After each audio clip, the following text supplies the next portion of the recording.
And sorry to end all the energy in the room. We need to get started. We got a long day ahead of us today. I'll go ahead and call the meeting to order. It's August 9th, 2018 for a regular scheduled TDC VCB meeting. If you please stand for the Pledge of Allegiance. Pledge allegiance to the flag of the United States of America and to the republic for which it stands, one nation, under God, indivisible, with liberty and justice for all. Thank you. Please be seated. Staff call for roll calls. Here. Here. Frank Meyer. Here. Holly Smith. Here. Pamela Cronin. Happy to be here. Here. Here. Brian Kramer. Here. We have a quorum. Great. Thank you all for being here this morning.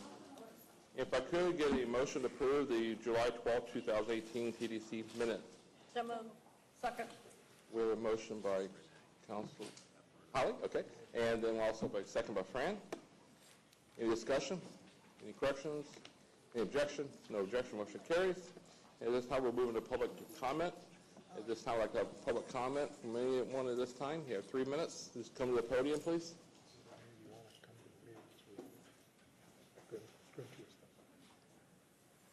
Good morning, Jack Carver with the Florida RV Trade Association. Just reminding council that the 35th annual RV Trade Association convention will be held September 6th through 9 at Coconut Points.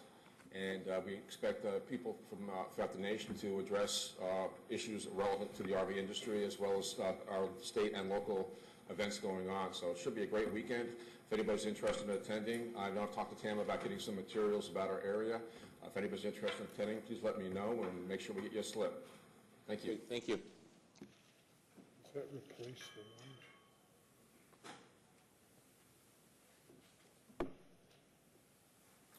one? Good morning. My name is Richard Johnson. I am from the island of Sanibel.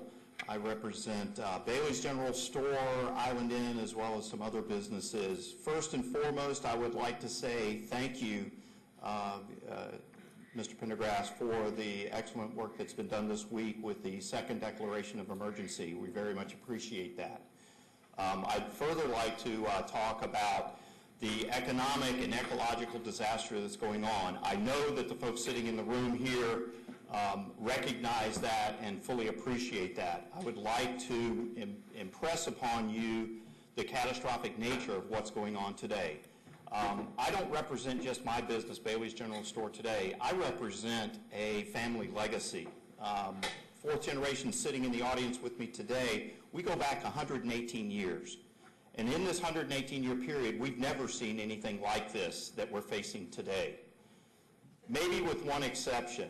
The 1926 hurricane, that was back before we gave them names. In 1926, a hurricane came through the island community of Sanibel and literally washed away the store. There was nothing left.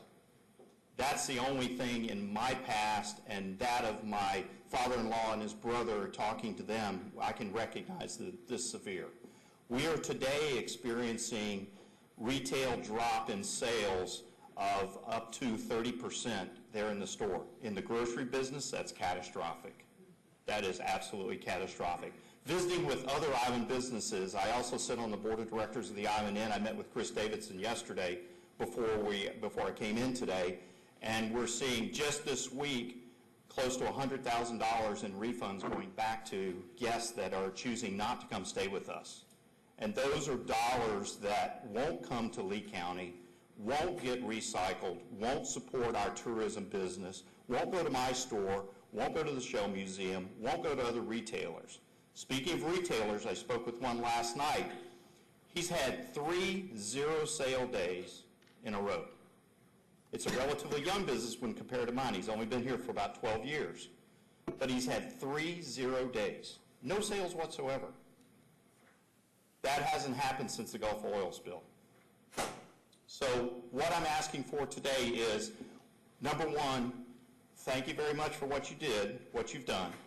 I look forward to getting this mess cleaned up. But remember, we're only cleaning up the symptoms of the real problem. So I ask that we get this problem cleaned up, get our backyard in order. Secondarily, I ask that once we do that, and we're prepared to receive our guests, that we invite them back, that we spend the dollars necessary from the Tourist Development Council and the VCB, spend those bed tax dollars, dip into our reserves, and make sure that we invite people back and let them know that we're open and ready for business, similar to what we did after Hurricane Irma. The third thing I'd like to ask is that we do some education and help people understand what the real problem is. The real problem is not just Lake Okeechobee dumping water in our estuaries. The real problem is Lake Okeechobee, the EAA, and the Caloosahatchee watershed. All of those things combined have created this tragic ecological and now economic event.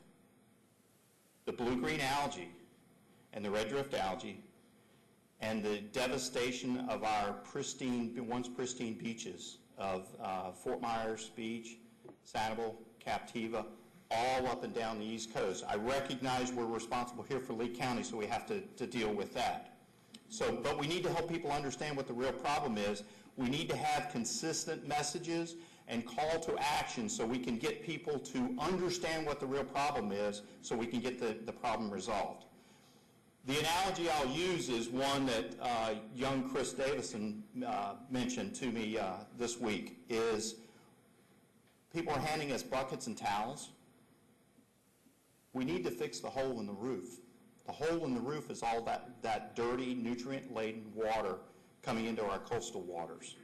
So we need to get that. So the last thing I'm going to ask for is we need to work on the problem. Let's work the problem. We're treating the symptoms at this point. If we don't resolve the problem, this is going to happen year after year after year. Red tide does come and go. It used to be about once every 7 years. Then it became once every about 5 years. Now we're down to about once every 3 years. It's going to continue to happen. We're going to end up having it every year, and it's going to be more and more severe every time it comes. I have spoken to guests that visit our wonderful island community that we've been telling you for years to get this problem fixed, and if you don't get it fixed, we're not coming back. I've now had people say, we're not coming back. The lifeblood of Lee County and Southwest Florida depends on the tourist trade. We have a wonderful backyard. Let's get our backyard cleaned up. Let's invite our guests back, and let's make sure that we fix the problem. I thank you once again very much for what you've done and what you will do in the future to help us with this. Thank you. Thank you, and hopefully you can stay around. We actually addressing some of those issues later in the meeting, so thank you, Richard. Thank you. Next speaker.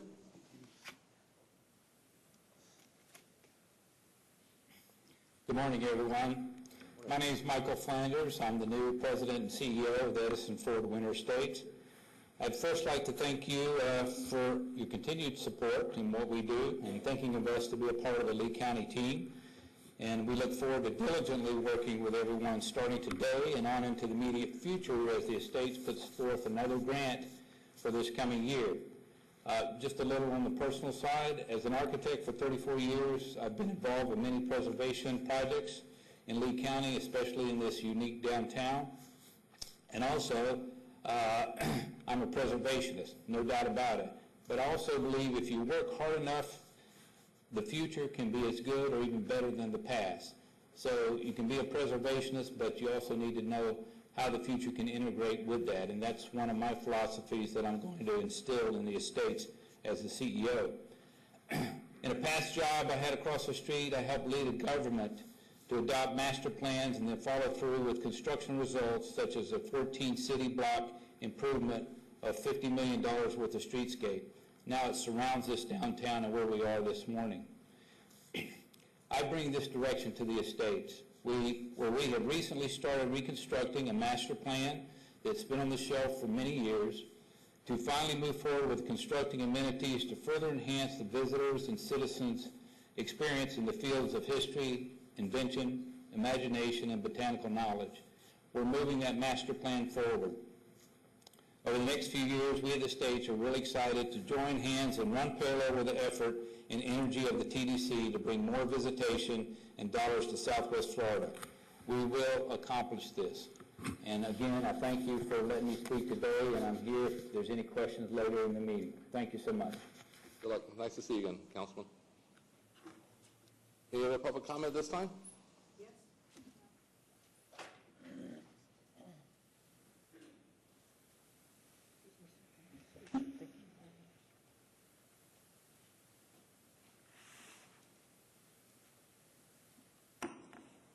I'm Rose Young, and I'm representing the artists in this Southwest area.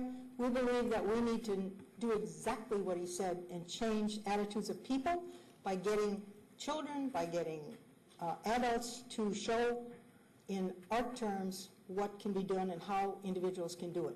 We think we need to start with the people in Southwest Florida to be educated, not to throw all the garbage in their own canals and in their own gardens and all of that. So we are looking to instruct and educate through art by having a show November 2019, because we know, unfortunately, this will still be going on by then. We're trying to get environmental groups and artists to come together at the Burn Davis for the month of November, and we hope that any of you who might be concerned with that will join us. Our group is the Turf Wars Art Speaks for the Earth. Thank you. Please come. Great. Thank you.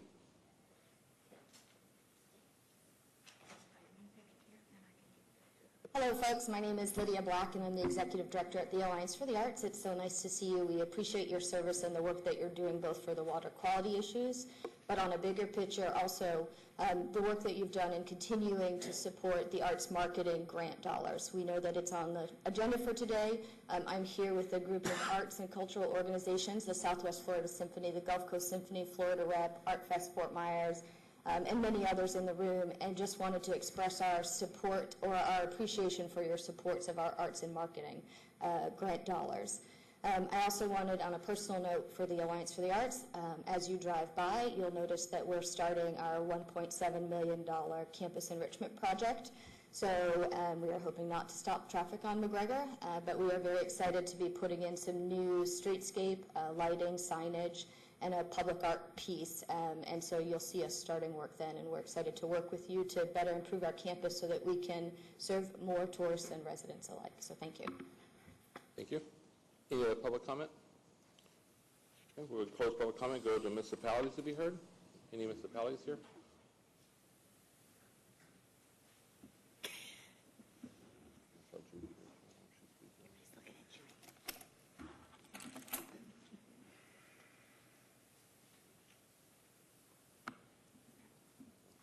Good morning. My name is Allison Geeson. I am the museum director for the Mound House on behalf of the town of Fort Myers Beach.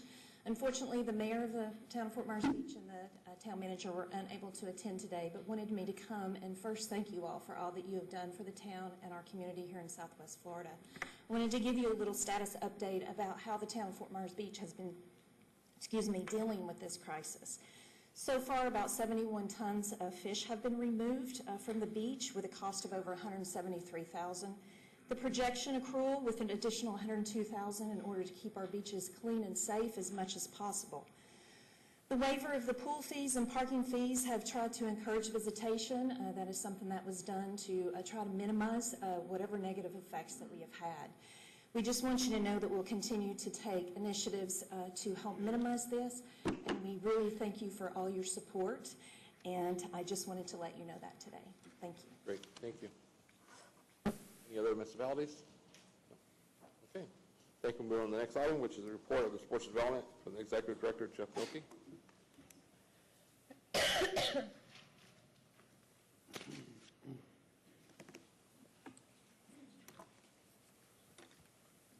Good morning, Chairman, Council.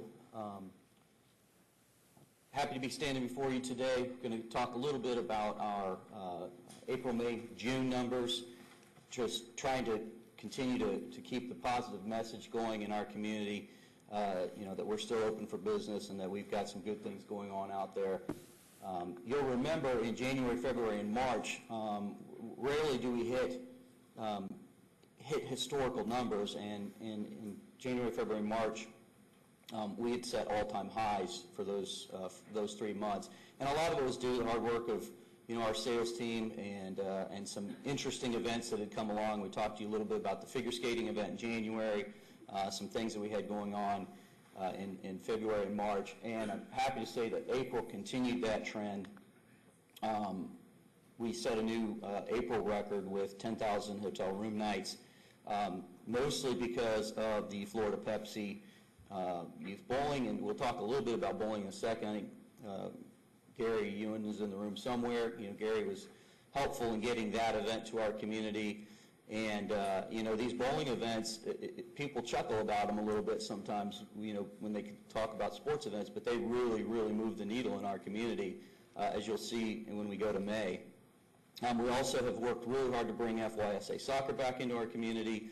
For a long time, the new facility up in Polk County pulled most of the FYSA events up to there. And so we're happy to be bringing some of them back. And we're also doing a lot of ice hockey in both the Germain Arena facility and the downtown stadium. So those are adding HRNs, which we kind of added new this time, hotel room nights. Not sure if you'll see that term again in future presentations, but we thought we'd throw it out there. So there you can see really how the impact of the Pepsi bowling event had on our April. So we go to May. May's hotel room nights, 9432. You can see the direct visitor spending of $3.4 million. Perfect Game Memorial Day was kind of the leader of that, 3,800 room nights. We did host FHSA baseball finals for the 6th time. That was our last year of our contract, and we were we went and bid on it again, and hopefully we'll hear soon whether or not we'll be able to bring that back and announce that for another 3 years in Lee County. Great event for us. Our community just loves hosting the high school baseball state championships. For those of you who aren't quite as familiar, it's where Lee County crowns all 9 classifications of high school baseball state champions. Florida Half Century Softball was back, though, boy, that was challenging parts of this May, as Jesse and his Parks and Recreation team can attest. It was I believe, Tam and I were talking yesterday, it was the rainiest May in history, and it really took its toll on our events. And you can see, not a great May for us. I will say, interestingly, as you go through the May numbers, we went back and checked to find out kind of what was going on. A lot of that, the 18,000 benchmark, was when Perfect Game was bringing their entire Memorial Day event here. And then in 2016, they opened their 8 fields at Lake Point, Georgia, and they split the Memorial Day into 2. And we went from 7,500 room nights in May from that event down to 3,500, so it literally cut it in half. And then in 2017, going back to that bowling, we had 2,500 room nights because we hosted the women's Florida State Bowling Championships here in Lee County, and then they rotate that around the state, and so this year we didn't. So we had a couple events canceled because of the rain. The rain just kept coming and coming and coming, especially towards the end of May. We postponed the Florida High School State Championships 2 days. We were supposed to have finals on a Saturday, and we ended up having to have them on a Monday of that Memorial Day weekend, and we lost several events just because the rain just canceled all the softball fields out. So our team, though, is well aware of the fact that we need to start focusing on May and bringing May numbers back up. June, going back to that trend of January, February, March, and April, 18,720, direct visitor spending of $7.6 million. A lot of that came through baseball, where we hosted the 12 Perfect Game events. Fortunately, we were able to bring in the first responder games. That was a very quick turnaround. We'd hosted it in the past. They're fairly familiar with our community, and a host kind of dropped the ball on them, and they called and said, hey, can we get into Lee County this year? And we absolutely jumped at that chance. And one of the reasons is also that Perfect Game had their World Showcase, which is basically the Major League Baseball scouting combine. Just due to the problems that we'd had with rain in the past couple years, they took it and moved it to St. Pete, Clearwater, and put it in the Tropicana Dome so because it's on MLB television, and they had to stick with TV schedule. So that was a huge event that we lost in June. So to have the first responders game pull that and make it up was good. So there you can see right in line with June numbers, second highest June that we've had over the last 7 or 8 years. So I will also mention quickly that on the August 21st Board of County Commissioner agenda, there will be, we're seeking approval to host a new college basketball tournament. It's a $200,000 sponsorship fee that will come from bed tax. It has already been budgeted by our office within our budget. It will be a nationally televised event. It has already been announced by the group called Intersport, so it is already out in the national news. It will be, all 4 games will be nationally televised on Fox Sports 1. This contract has been signed, and all 4 games are in prime time on the Monday and Wednesday before Thanksgiving this year. And this year it's going to be called the Fort Myers Tip-Off. It's going to be at Florida Southwestern new Suncoast Arena. And this year's field will be Wyoming, Richmond, Boston College, and Loyola Chicago, which, as many of you know, Loyola Chicago made the NCAA Final Four this last year. So huge media value coming with that. For our $200,000 sponsorship, MMGY has done a media evaluation for us, and the media value is over $600,000. So certainly return on investment is there. And we think it's really going to raise the profile of our destination to a national sports audience. So, but that we are seeking approval at the August 21st Board of County Commissioner meeting. So, any questions? Any questions for Jeff? Colleen? First, just a quick comment. Thanks for a great summer, and that basketball program sounds awesome. To get us on national news, that is something that'll be exciting for us.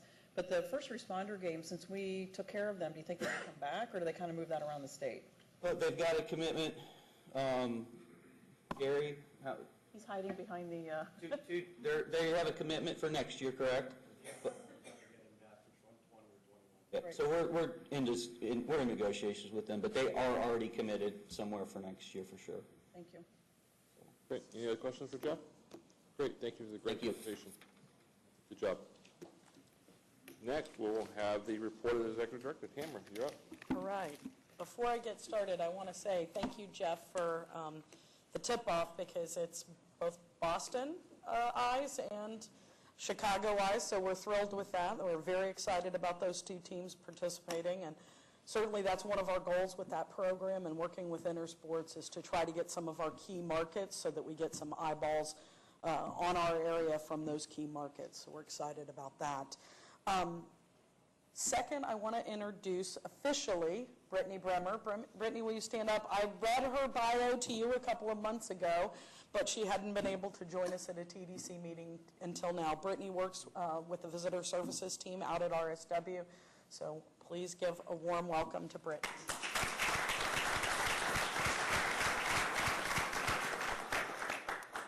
All right.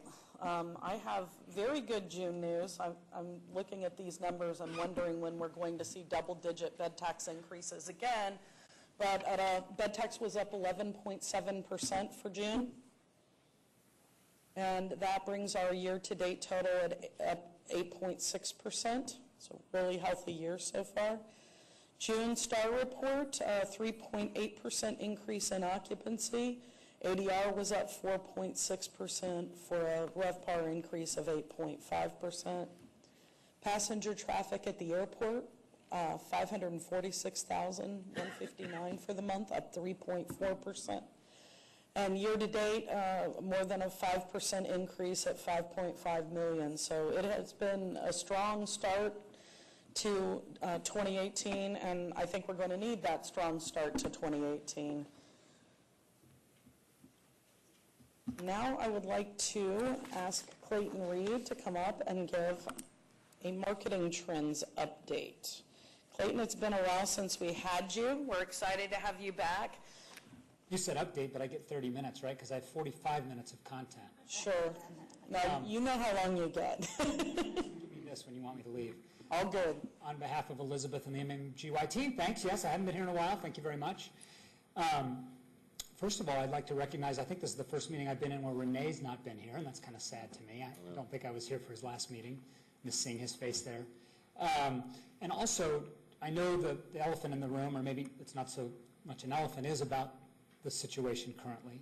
I'm not planning on addressing that to a great degree, but I want you to know that we just sent down a 20-year veteran of our company as a reward to this community with his family. He was here last week. It's a recognition we gave him for his long loyalty with the company. And I sat and talked with him for a while about his experience. And he certainly recognized how the red tide affected their visit, but he still had a phenomenal time. He was able to do a lot of things in the community that he and his kids enjoyed a great deal. So that made me feel good. I'm not trying to diminish the crisis in any way, but I thought that was nice to hear him say that, because it was sort of a trip of a lifetime for he and his family. And I was excited that he shared that. All right, so I'm going to jump in. Usually I bring good news. I think today I'm going to share with you maybe some mixed signals. But I would like to start with, I'm not going to talk about how Uber and Lyft drivers are going to be completely irrelevant in about 4 more years. They're testing flying moving pods in China right now that are driverless. Probably don't want to talk about Bitcoin and how that's going to completely change transactions in the travel industry. We'll leave that for another day. Hyperloop could change the way people travel in the state of Florida at some point. And you know Richard Branson's going to take galactic travel into a next stage. But I'm not going to address any of those things today. Instead, I'm going to talk about demand, how I think the market's evolving, a little bit about what our travelers are telling us, and then some key themes that we think are important. So let's start with travel demand. Travel is still going to be the second largest industry in the world by 2020, just behind healthcare. $13 billion a day is spent around the world on travel. It's a massive industry. In this community alone, our guests spend $130 a day. And I'm preaching to the choir in this regard, right? But if we're going forward, this is how our team sees it. We see a leisure slowdown coming.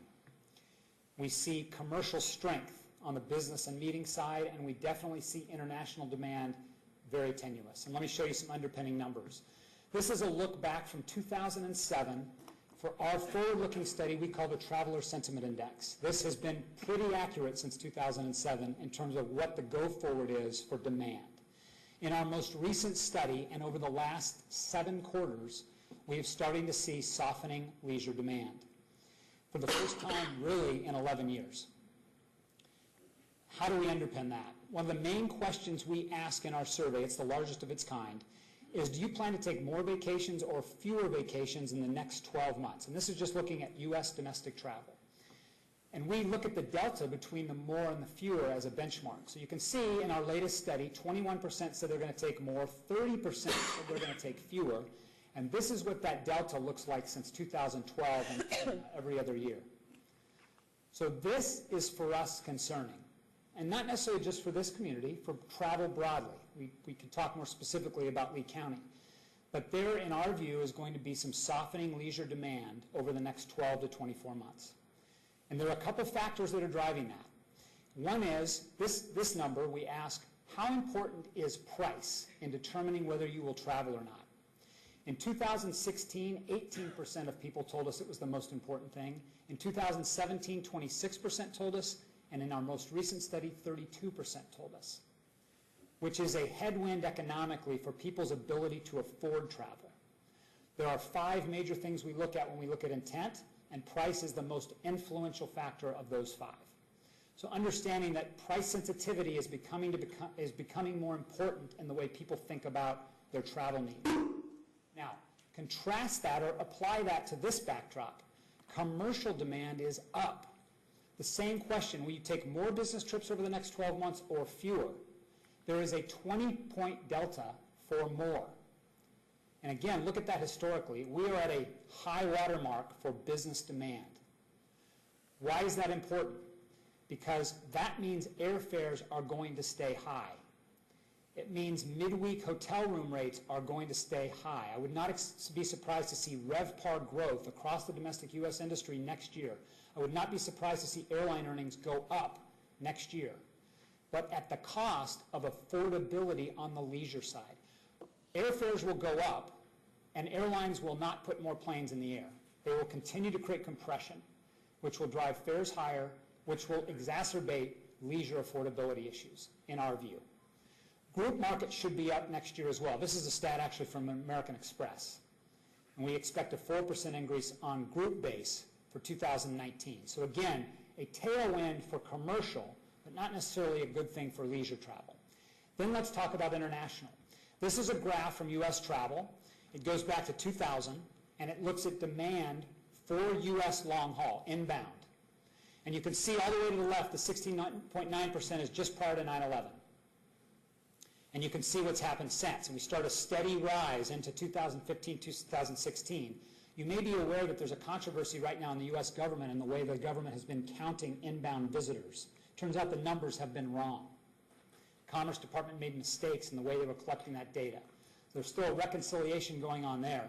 But this is our best guess about what's happening in terms of international demand. And we think that's softening. So those are some headwinds that we should all understand, and at least from our perspective, go into next year thinking there could be a little bit of challenge in being aggressive from a marketing standpoint and making sure we create voice in the market as the demand may shrink a little bit. Some other major themes emerging in our data. As we've talked about before, and as an investment we're making in this community, especially from a marketing standpoint, culinary continues to be a more and more important factor in the way leisure travelers are deciding how to travel. Authentic food and beverage experiences inside a destination are crucial to decision-making, especially for affluent and moderately affluent travelers.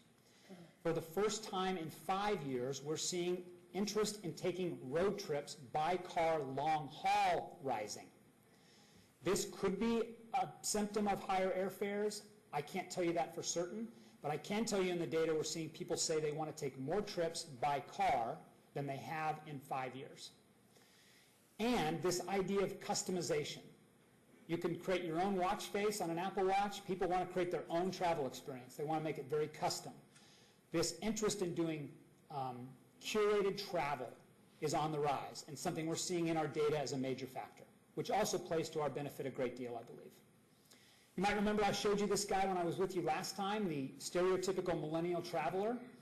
I continue to believe this false narrative is being propagated in media that the millennial is going to save us all and that they're this huge consumer in the marketplace, and especially in travel, they're doing all the travel.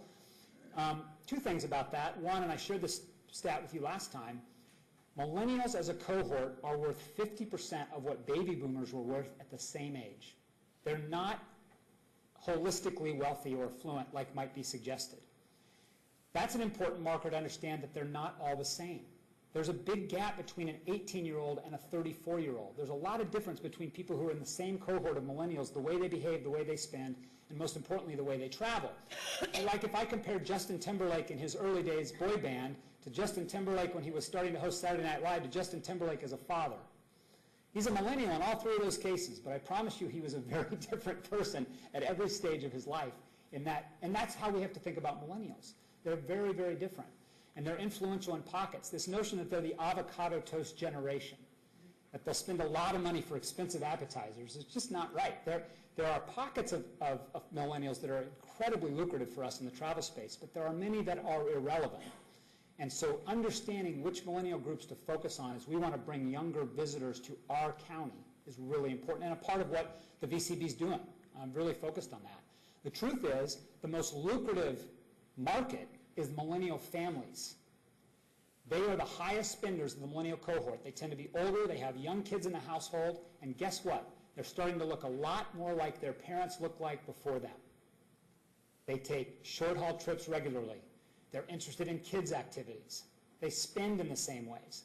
They're not sleeping on couches, going to the most provocative dining places, and doing things you would normally ascribe to a millennial stereotype.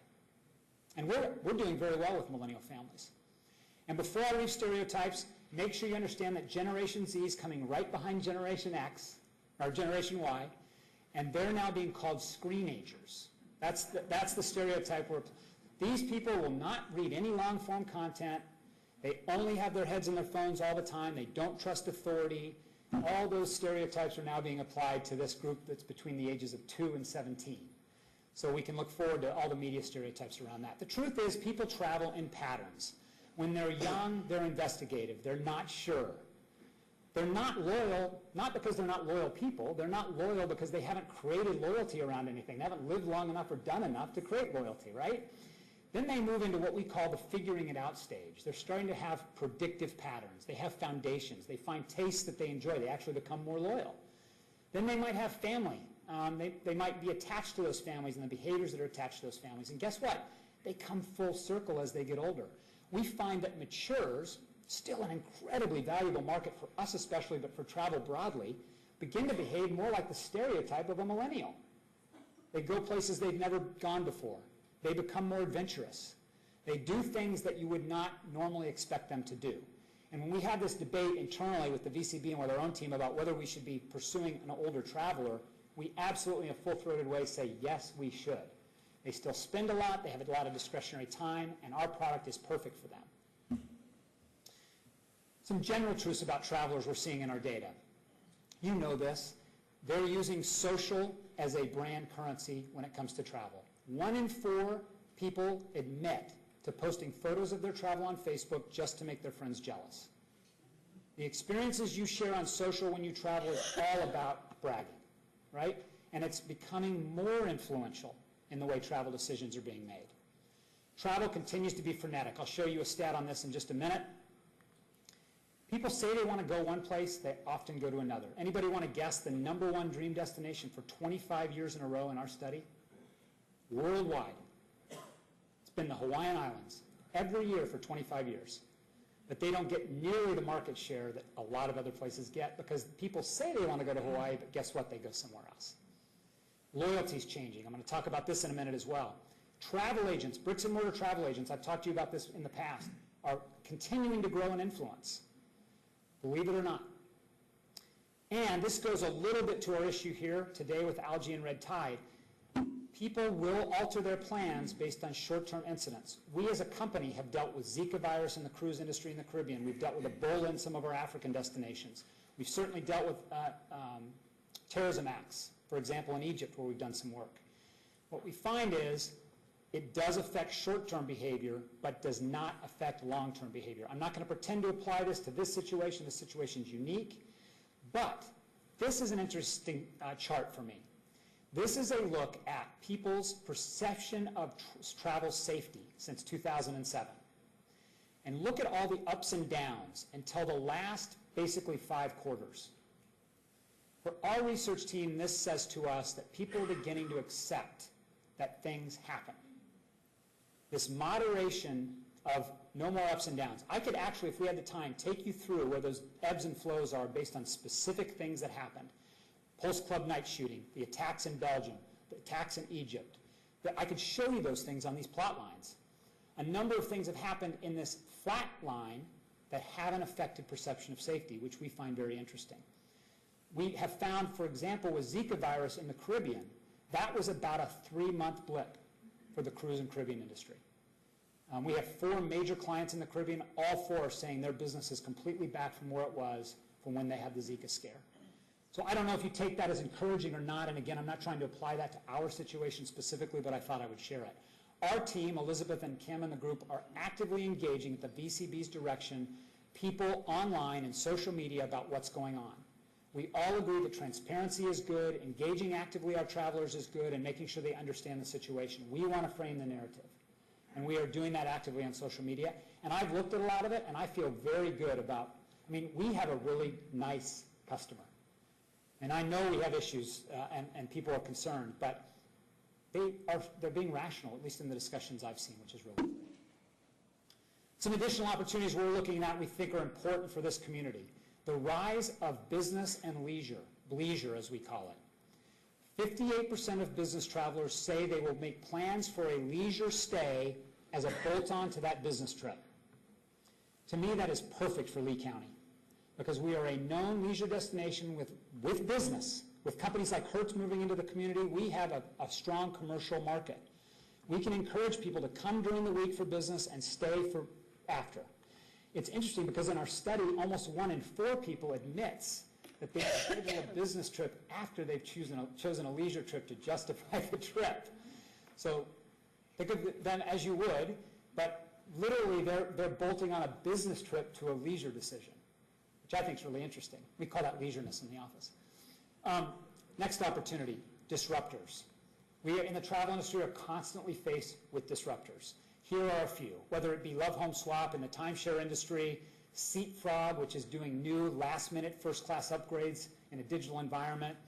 I want to focus on a couple today, and I'm going to start with Twitch. Is anybody familiar with Twitch? 9.7 million active daily users. Most of it's tied to online gaming, or you may have heard about e-gaming and the rise of e-gaming. I want to put this on your radar because we believe e-gaming and online gaming is the next major social media play. These are major tournaments that people are going to in arenas to compete video games. These are people making millions of dollars on YouTube because people want to watch them play video games.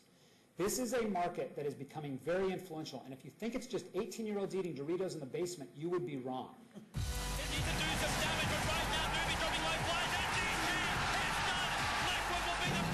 Dota is an online multiplayer game that's so popular, its championship trophy comes with an $11 million prize. It takes thousands of hours to learn Dota's rules, and most people give up long before they achieve basic understanding. To the finest Dota teams in the world!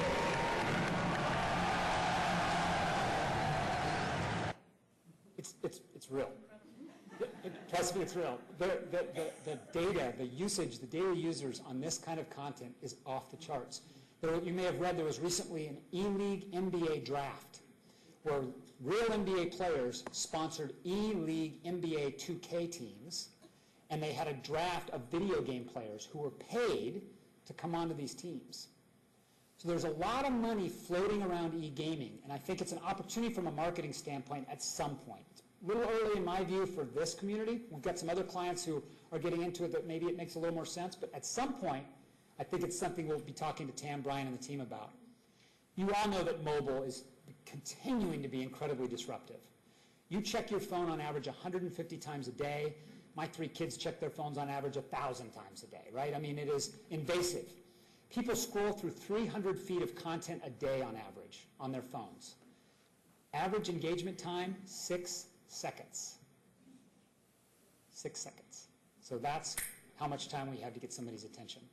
It's also interesting to note the difference between booking behaviors on mobile devices. 14% of mobile bookings are same day, 72% of mobile bookings are same week. If you contrast that with desktop bookings, it's completely the inverse. So mobile booking is typically about last-minute commercial activity where you know you want to do it, you do it right away, versus leisure. But nonetheless, mobile devices continue to be pervasive in shopping and booking behavior and travel. Which brings us to what I think is probably right now the biggest thing people are talking about in the travel industry, and that is whether Amazon will get into the travel business. 4 years ago, Amazon stood up a team. They disbanded it 6 months later to investigate the idea of being a central booking mechanism. The word on the street now is they've stood up another team, and they're very serious this time. Why does that matter? In a Pew Research study, actually this is OAG, correct me, an OAG study, 44% of people said they would consider Amazon as a booking service.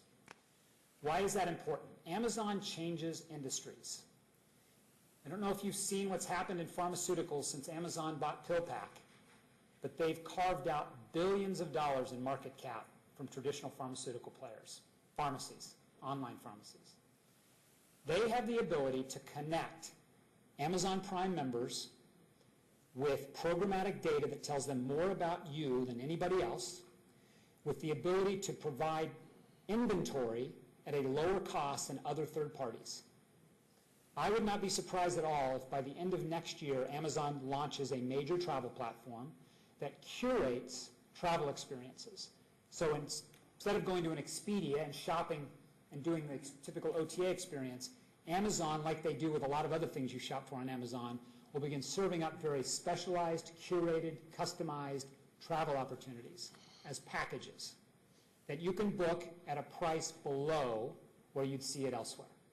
Because Amazon doesn't need to make the same margins an OTA does, because Amazon most likely would set up a more supplier-friendly environment and pay and charge less commission for suppliers to play on the platform. If this happens, in my opinion, which you can take for good or bad, it will drive the OTAs out of business or close to, or at least further consolidate them, and it will threaten Google to the extent where Google may have to get more into travel booking versus just be basically a search engine. So this is something, it's fun to talk about. I actually think it's real. We'll see. I think it's 12 to 24 months whether they'll decide to get full-throated into travel. Which brings us to the current king of disruption, something we talk about in this community all the time. CNBC called Airbnb the #1 disruptive company of any industry in terms of what they've done.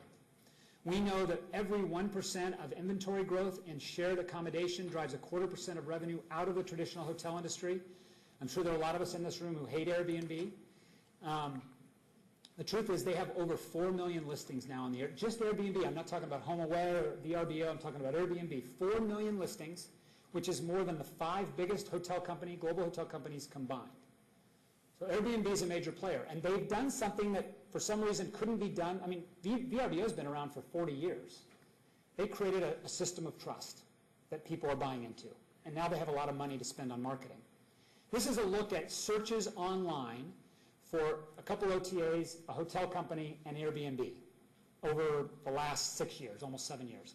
The bottom line is Airbnb. So they've gone from 5% all the way up to competing with everybody else. They've changed the market. But there is evidence now that that's beginning to plateau. So for those of you in the room who do hate Airbnb, here's some good news for you. Now, why? We have a couple theories. One, Airbnb is predicating a lot of its future growth on commercial and meetings business, corporate business. They've been added to the Concur platform. A lot of corporate travel programs now include Airbnb as a lodging option. But the truth is the consumer, the end traveler, hasn't decided that that's what they want to do. You know, they're at a meeting in a certain part of town. They don't necessarily want to stay in a neighborhood somewhere else, or they want to stay with their colleagues.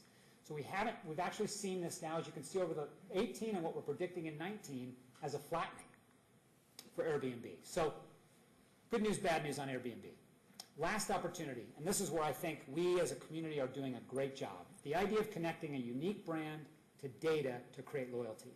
I showed you George Costanza's wallet earlier, and I told you that loyalty is changing. Points accrual is not the same as it used to be. We all still hoard points to some degree, but the way loyalty is changing is the way we're creating a loyal customer, and that's through data. And the question everybody's asking now is, because of GDPR, everybody familiar with what's going on with GDPR? The Global Data Protection Regulation that's just been launched in Europe, which creates new privacy restrictions around the way your data can be used. The suggestion is that that's going to come to the U.S. very soon. I think in some way it probably will. But this watershed moment where Mark Zuckerberg went in front of the Senate and testified, in my view, was a red herring. I don't happen to believe that Facebook's going anywhere. We see that social continues to perform extremely well, regardless of what you read in the media. You know, I don't know if you saw this news, but a woman's actually being sued by her son because he posted photos of her without his permission. There's a lot of that dialogue in the market right now, but the truth is, if you believe Simon Sinek or others, social will continue to be a very important way to influence travelers and consumers generally in the go forward. And the data we collect from people online is crucial. If you worry about Facebook, you should really worry about Google. I don't know how many of you use YouTube. I use it all the time as a search engine when I want to look for content. YouTube now gets 1 billion views a day. They generate $10 billion a year in ad revenue. Google collects all of that data. They know what videos you're watching. In addition to that, they know all these things. Until recently, they were scanning your emails and pulling out key phrases and selling those back into their search models. This has been going on for a long time, and it's only getting better in terms of its viability. Now, whether GDPR will force change here in the U.S., probably to some degree, but I think data will continue to be harvested and will continue to be used, and it's a real opportunity, and I'll tell you why. Marketing tends to be a sea of sameness. I'm happy to say we're not guilty of that here. Here are 3 different ads for 3 competing resorts in the Caribbean. Narrative's exactly the same. 3 different cruise lines using the same photo in Santorini to sell their experience. Culinary, we have a strong farm-to-table movement. We have microbrews. That's noise. To the extent we can create data that tells us who our customer is and then connects specific content and specific brand narrative about our community is how we win. And I brought an example of something Campbell's Soup's doing. I know soup seems weird in a tourism discussion, but to me, this is a great example of identifying an important community in a very segmented way, identifying those people, creating content that connects with them, and then serving it up in an environment that is unique to them. Dun, dun, dun, dun, dun, dun, dun, dun, dun. Cooper, I am your father. No, no, no. I am your father. That's got to be the worst Vader ever. Campbell's Star Wars Soups. How about you be Chewbacca? Made for real life. Campbell's recognized the LGBT community as an important market segment for them. They went out and harvested data where they could target specifically members of the LGBT community, and they created content that would connect with them. They then repopulated that in social channels, CRM programs. That's how you do it from a marketing standpoint, in my opinion. And it's the thing we're doing in Lee County, connecting data that solves a problem for we as marketers who want to bring people to our community and for travelers who are looking for a very unique experience in our community, right? So I mentioned earlier how frenetic travel's becoming. On average, you now look at 34 different websites, over 8.5 different web sessions before you make a booking. Why? The truth is, people don't trust the travel industry. In our survey, almost 8 in 10 tell us they distrust what they see online, and this frenetic activity is entirely about validating what we're telling them through multiple sources. You may know that TripAdvisor launched a booking platform 3 years ago with the promise that they would be able to take all these people who are coming on for trip reviews and convert them into a booking channel. It has not worked. They're finding that people are coming and getting their reviews, and then they're going somewhere else to look around before they make the booking, which is indicative of this behavior. This year alone, there will be $5.2 billion of fraud in hotel transactions. So we're giving people permission not to trust. So the point is, as we're trying to bring a customer through this process to our community, we have to use data to connect them to our story, which again is what Brian and the team are doing. They're figuring out how to find specific customer segments we care about. These are 4 in particular that we're looking at right now. Fido in tow, Snap Happy, theme park survivors, and paddles at play.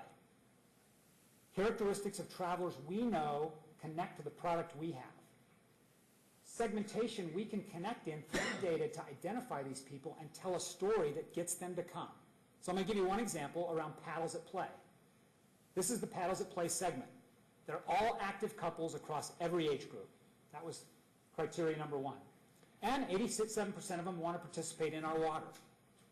But guess what? 81% of them seek non-water experiences. They're more likely to come in the shoulder or low season, and they spend a lot more than their cohorts, or than their other categories. So this is a market, lucrative, connects with our product, and we can identify very specifically. So we're creating content that appeals to them. Islandology number 37. Remember I said 6 seconds? Some playgrounds you never outgrow. That's Islandology. Find yours on the beaches of Fort Myers and Sanibel. Online in all sorts of different environments, through their mobile device, through social media. And then when we drive them into our environment, we serve up non-water activity. Michael, you'll be glad to see we've got the Fort Edison estate here, right? You're interested in paddles at play, but you also are interested in the other great things the community provides. That's an idea of creating specific brand narrative and connecting it to people with specific behaviors, which is where we win as a community. I mentioned earlier, everybody talks about farm to table and talks about craft brews. When we do culinary marketing in the VCB, we focus on very specific culinary experiences you can have here. We define them for people so they can see that it's not just this noise, it's about something very specific. So that's what I have for you today. It's interesting and scary times in the travel industry, but generally, although you see some leisure weakness, there's a lot good about what's happening here, and we're really proud to be a part of it. Any questions if I have time? Any questions for Clayton? Like drinking from a fire hose. Fire from fires plus. Thank you for all the great information. Thank you for the time. Appreciate it. Thank you. All right, thank you. Thank you, Clayton. And now I'd like to invite Bob Dominy to come up and give us our second quarter research report.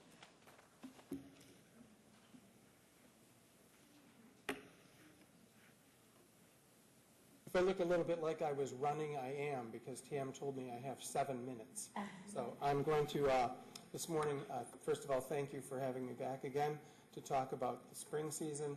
But I'm going to pick and choose among these slides and really give you just some top-line highlights. Okay. Really? There we go. We just needed that little chime a couple times. That's sort of a call to order chime, very gentle. Seasonal highlights. I want to focus really on the top half of this, looking again, paid accommodations, spring season activity, visitation, of course, up 1.4%, expenditures, total expenditures among those using paid accommodations, up 5.3%, and lodging in particular up 1.4%. I'll deal with really the bottom half of this chart later on. It'll give me sort of a chance to go into it a little bit more than this. The key thing here is even if you think about the last 3 months, that is the April, May, June timeframe, this number ties very nicely to the sort of bed tax reports that you've been getting. We don't normally, as part of these presentations, report on economic impact. That is, we don't give you government taxation figures. But for that actual 3-month period, the bed tax was up about the same as lodging was in our report and expenditures, which makes us feel good that there's some sort of correlation between the data that's being collected. Again, visitation for spring season, April through June, pretty strong 3.4% increase, a 5-year change, and for total visitation, actually slightly down, or I would call it flat, over that same period. But to those in this room, I think it's key that for a long stretch now, we've been seeing an increase in visitation among those staying in paid accommodations. Visitor expenditures for the spring season, again, this is even better news. Total expenditures up over 5 years, 10%. 5-year change for accommodations, for lodging, 19%. Certainly the industry has done very well with the increase in visitation over this last 5-year period. Visitor origin, again, we're looking primarily at international here and seeing how it's fluctuated over the 5 years. I think that this dovetails nicely with what we just heard from Clayton, that we are going to, as we look at 2017 and 2018 and our major feeder countries, Germany, Canada, UK, and other, we're seeing declines from what we saw in the years before that, and I guess it wouldn't surprise us if we continue to see that in the future. We could all speculate on why that is, but certainly, you know, your prognostication fits nicely with what people on the ground are telling us here in Lee County.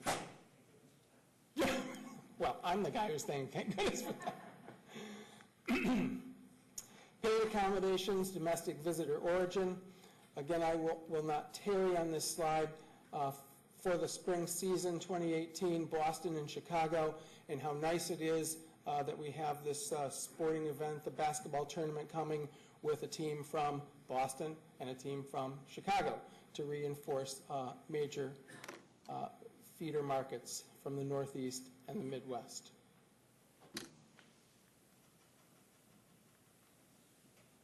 Going to calendar year summary, again, I'll mostly focus on the top half of this chart with visitation for calendar 18 versus 17 being up 4.6%, total expenditures up 4.6%, and then lodging, again, strong 3.7%. We continue to see, and I will point this out here, available room nights and occupied room nights We're continuing to see available room nights here in Lee County increasing, certainly for the first half of the year, and occupied room nights increasing even more, which in some measure is explaining the increase in lodging expenditures. Visitation year-to-date, again for year-to-date, focusing on paid accommodations, 2.5 percentage point increase over this entire 5-year period, so that's nice and healthy.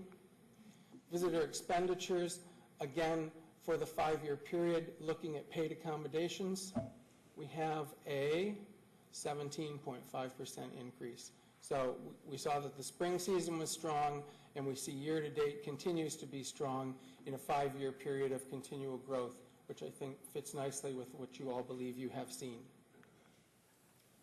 Visitor origin, again, for year-to-date for 2017, 2018, we continue to see, well, we had a pop-up from Canada in 2017, but then that's fallen back down year-to-date for 2018.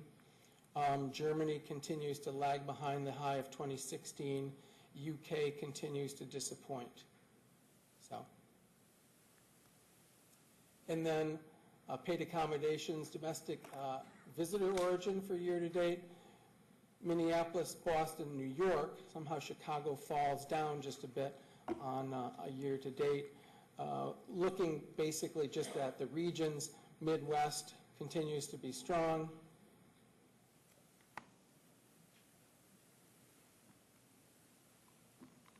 And now we'll look at the lodging industry summary. Again, this is sort of looking at occupied room nights and available room nights for spring season, and then for calendar year to date. I think the key thing is occupancy rate trends. To look at the spring season, over that 5 years, we're seeing a 10.6% increase. Occupancy rate is that 6.9% increase for the calendar year to date. So 10.6 for spring, 7% for calendar year to date. Occupancy trends by property type. I want to just kind of move away from this one. You can look at that. It's part of the packet. You can see it later because I want to spend some more time on something else. Average daily rate trends, we're seeing 3.7% increase for the spring, a 4.1% increase for the calendar year to date. The interesting thing about this, and I did want to just spend a little bit of time on this slide in particular, we show a slight decrease in ADR for hotels, motels, and resorts in spring season. And it's a very slight decrease. It doesn't exactly dovetail with the STAR report, but remember, STAR report is monthly. We're doing quarterly. If you look at all 3 of those months of the STAR report, again, we're actually pleased to see that overall we're getting roughly the same thing. And then, of course, condo vacation homes, a slight decrease, and RV park and campgrounds, a slight increase. But the key thing, and the reason I wanted to stop on this detailed slide in this particular area, is if you look down to this level of detail, and then you look back at 3 months of the STAR report, there's a fair amount of consistency for that particular category. And I think that's, again, a validating point. Is that a... refresh my memory, when was Easter this last year? And Easter was the 1st of April. then last year it was even earlier? Later. It was later. It was like the 24th last You get a shift of stronger business into March than you did in April. I think the funny thing is, and this is crazy because I grew up in the Midwest and I now live in the East, and you guys probably know this, but the way spring breaks work in the Midwest is Good Friday is the first day of spring break, and you get the week off afterward. In the Northeast, spring break is just whenever spring break is. It has nothing to do with the holiday. So if you actually go back and pore over the feeder markets, you can actually see the effect of having that very early Easter. And it's very pronounced, and it's very pronounced in the Midwest. Now, what was I talking about? RevPAR. Again, over the 5-year period, 14.8% increase for the spring seasons across that 5 years. And then again, for calendar year to date, across the 5 years, an 11.3% increase. And we'll jump over property type here. Visitor satisfaction, I will stop here for about a minute due to the shortage of time today. Say that overall, up through the spring season, we continue to see extraordinarily high levels of satisfaction. Satisfaction with a visit of 95%, exactly the same level of satisfaction with accommodations. People are going to recommend Lee County, and people are going to return to Lee County. That was the case as of June 30th. And then outlook for the third quarter, we were pleased to see the continual rebound from the last couple of years, well, certainly from 2017 to 2018 in optimism. That is, managers' projections for the summer were basically up or the same, and sort of negative predictions were down. I think all of that has changed in the last 15 to 30 days, which is really the subject of the rest of the meeting that I know you all want to get to. I would reiterate what we heard from MMGY, from Clayton, is that you have an extraordinarily strong product here. You have a product here that can weather good times and bad. I'm confident that it will weather what we're currently seeing. Thank you for this time and brief update. If there are questions I can answer outside of this, I'd be happy to. Any questions? Nope. Great. Thank you for that good information. Thank you, Bob. Tam? Yes. Could I ask a question regarding the STAR report? Sure. One question I have would be, moving forward for the next few months, STAR, is it possible that we can get a breakout of the STAR report for the beach properties so we can use those as a unit of comparison? We all have our comp sets within our hotels, and it might be very helpful. I know a lot of them are lumped together, but maybe moving forward, if we could have a breakout of some of the different Fort Myers Beach, Bonita, Sanibel beaches, we could use that as a unit of comparison moving forward for a few months. We could have a conversation with them about that type of report. Obviously, we're paying for that report as a lump sum. I'm happy to look into it and come back to you with that information. Okay, because I think it's a nominal cost to a specified report within it. We do have. I think it would be a good idea. We do have a breakout, sort of, and I mean, please forgive the term, sort of an inland line and a coastal line breakout that we receive, but not specific cities. Okay, to clarify. I think we can do that, and I think it would be a real good idea, just as a unit of comparison, to just think about that. We can talk about it outside of Yeah, let's take a look at it. Happy to look into it. Sure. No, like full history.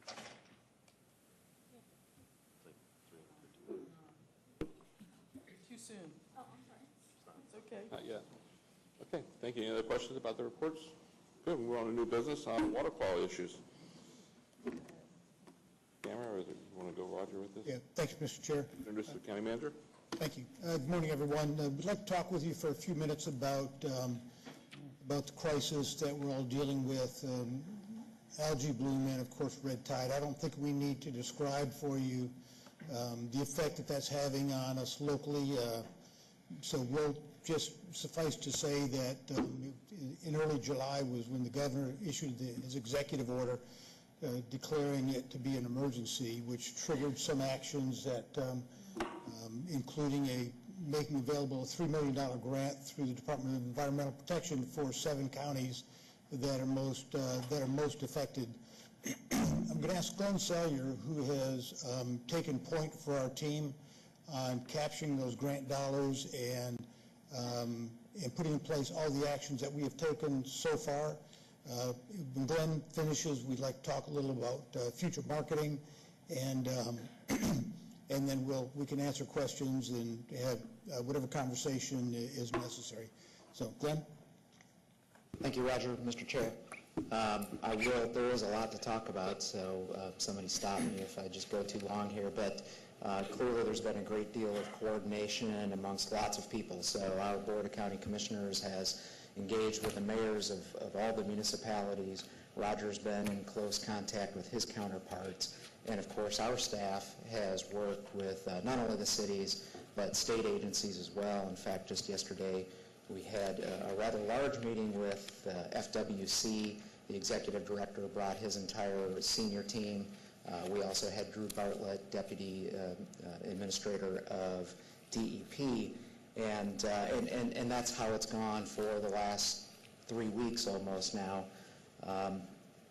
In fact, Drew called me as I was coming in here, Mr. Bartlett called me as I was coming here to talk about the grant that Roger just mentioned. So the Florida Department of Environmental Protection does have this $3 million available.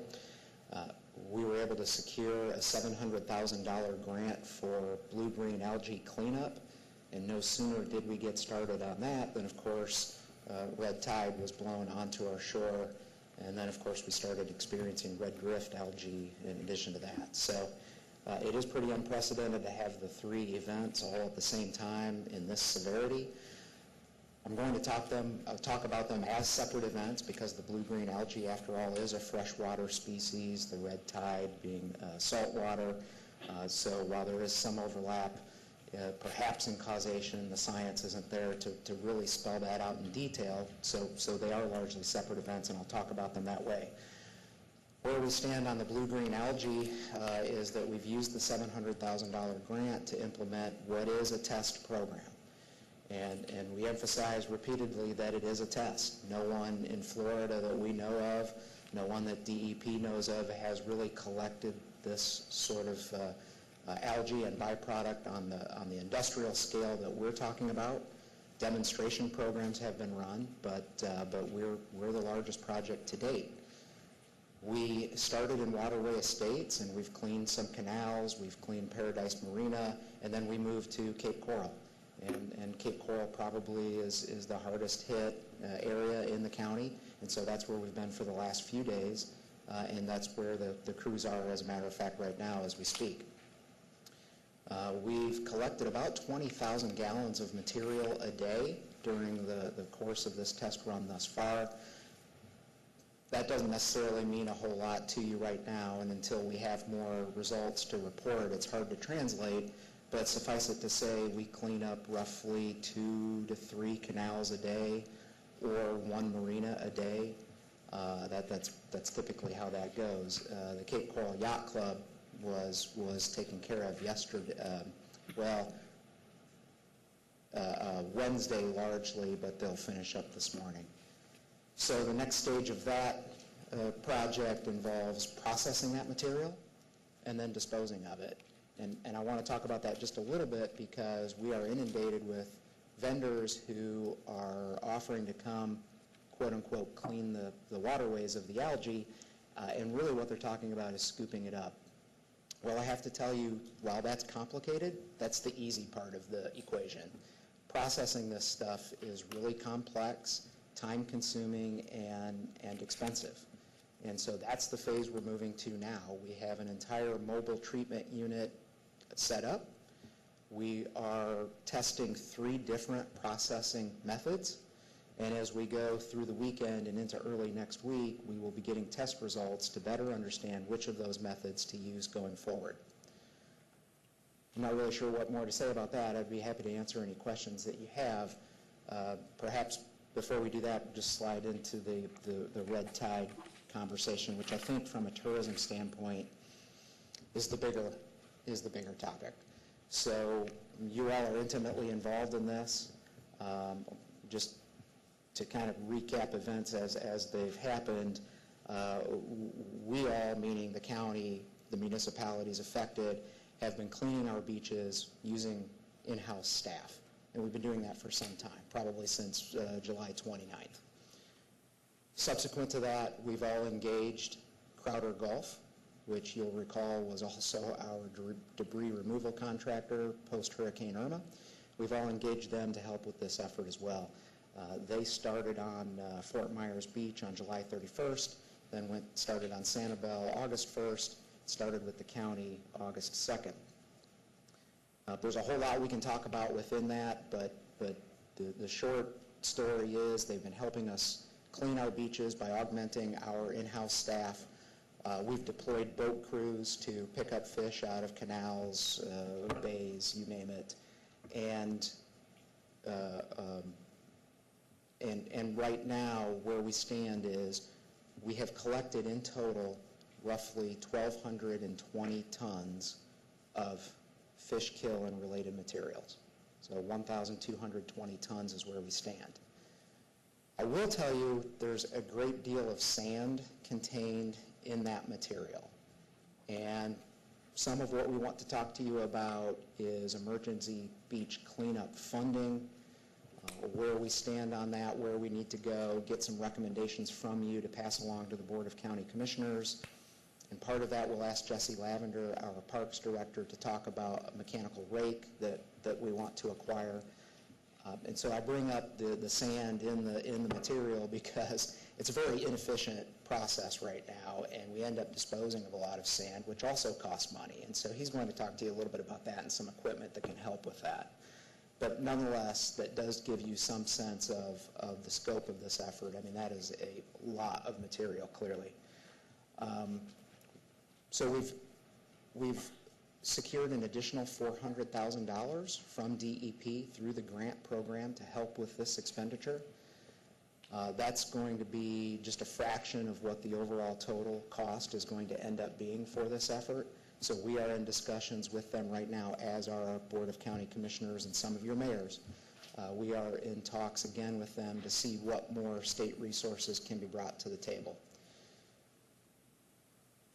Maybe that's a good place to pause and ask Roger to fill in some of this. Thank you, Glenn. I know everyone is really getting beat up on social media over this event, and there's no shortage of theories about the causes and effects. We have tried to make it perfectly clear, as Glenn mentioned in the very beginning. This is a pilot project. We are now convinced that just about anybody can pick algae out of these freshwater environments. They are industrial suction equipment that are mounted on boats and vacuum trucks, and it's just not that difficult, I don't think. But as Glenn mentioned, the most difficult part and most expensive part is disposal. You can't just empty those trucks of the 20,000 gallons of slurry and put it out on the land somewhere and allow it to dry and sort of go back to nature because of the toxins. We have to disinfect the water, the liquids after it's separated based on DEP standards that they've given us. I have to tell you that the State Department of Environmental Protection have been more helpful than just about any state agency we've ever worked with on this particular project. They're turning around, when we made grant application, they turned that around in one day and approved it.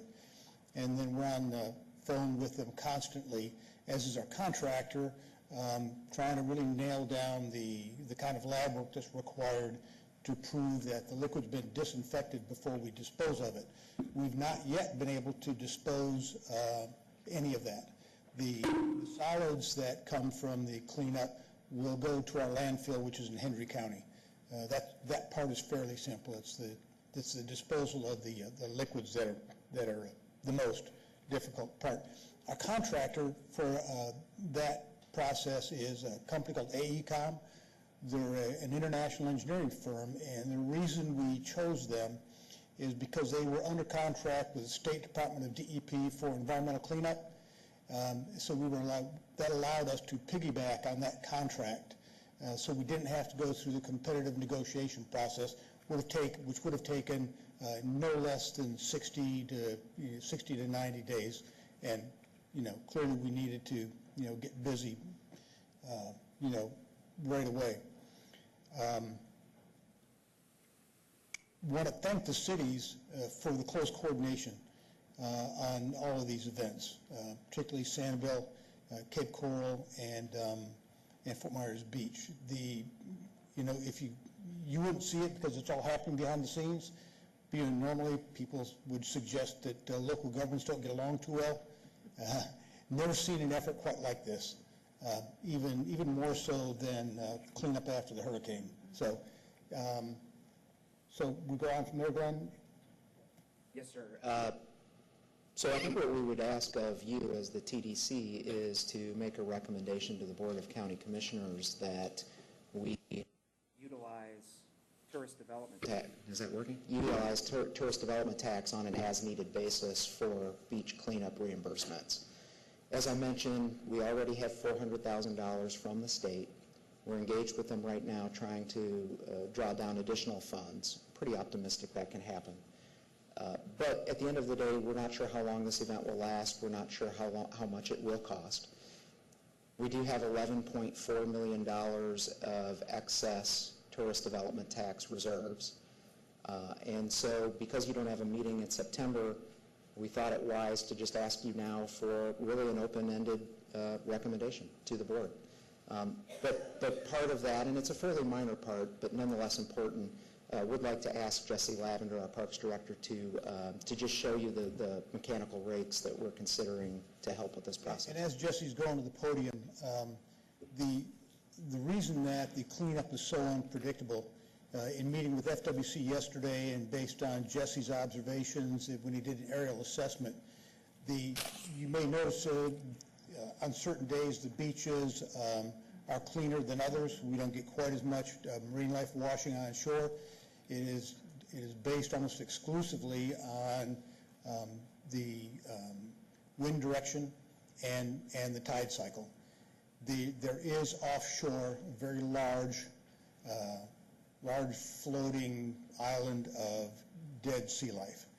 So depending on the wind direction, that's going to get here sooner or later, and it's just simply unpredictable. And talk with FWC, they work on a 3-day prediction cycle because they just can't predict beyond 3 days, whether we're going to have predominantly onshore or offshore winds and for what period of time. Jesse? Again, the issue at hand is trying to keep the sand on the beach and clean up the fish and some of the red drift only. I found this piece of equipment through some research. We're looking at potentially purchasing the 600 HD model. As you go through, it can hold 4,500 pounds. It has a hydraulic lift that would lift it into the back, but as you can see, it's pulled behind the tractor. It picks up the fish only with a raking system, and it goes back into a container that can be dumped much more effectively. And the issue that we're getting into, I'm sorry, if you could pull up the other attachment, and I'll just speak. Basically, the issue we've got right now is we have a lot of sand mixed in with our fish vegetation, and it's getting hauled. It has to be hauled to the Hendry County landfill that Roger just spoke about instead of the waste-to-energy facility in Buckingham and burned. So the amount of tipping fees and things we're spending with the sand mixed in is getting a little bit out of line. Not only that, we're taking the sand off the beaches. So that's why I'm before you asking, to potentially purchase this piece of equipment. And Jesse, I think specifically we're asking, there's $61,000. Yes, $61,000. Yeah, so we would look at acquiring potentially. Application sheet? So we would acquire one, and they're used in Collier County, so we have some knowledge of how this works. But we would acquire one, make sure it's working the way we want it to. If the event persists and we see a need for a second one, we'd like authorization to do that as well. Collier's using it for fish, or are they using it for just garbage? They're using it for fish and garbage. It's working fine?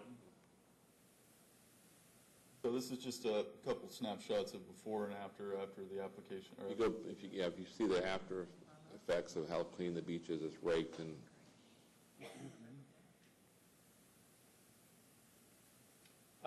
Do you have any idea on the limit of the funds? I think we're all pretty comfortable with making some motion to spend the reserves. You know, we're still in hurricane season, so I'm assuming we want to keep some of those reserves. You have a recommendation on so that we can make a motion, spend up to without another maybe emergency meeting by the TDC? Rob, like I said, you've got the 20% minimum reserve. Beyond that, there's an additional $11.4 million. Right now, as best I know, Fort Myers Beach is looking at somewhere around $275,000 spend.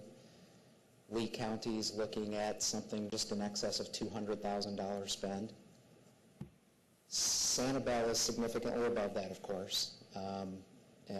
I don't know the exact amount. I know what the daily rate is. I do have all of those numbers to present today because I think that it's significant that we understand where we're at so we can understand where we possibly could be going to. And I think it's very concerning to us right now. As you know, the city of Sanibel, we typically do not manicure our beaches. We're a very natural atmosphere on the beach, and I do want to find out a little bit more about how that would inhibit the way we try to keep our beaches in a natural state according to our Sanibel plan, and just being cautious that any machinery that is brought onto our beaches certainly takes into consideration our very sensitive environment that we want to make sure that we're maintaining and protecting.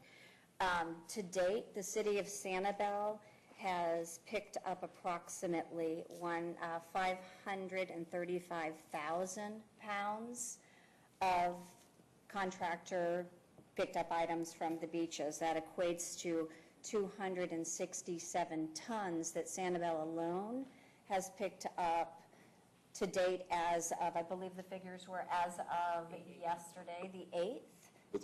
Was that the canals and the beach? No.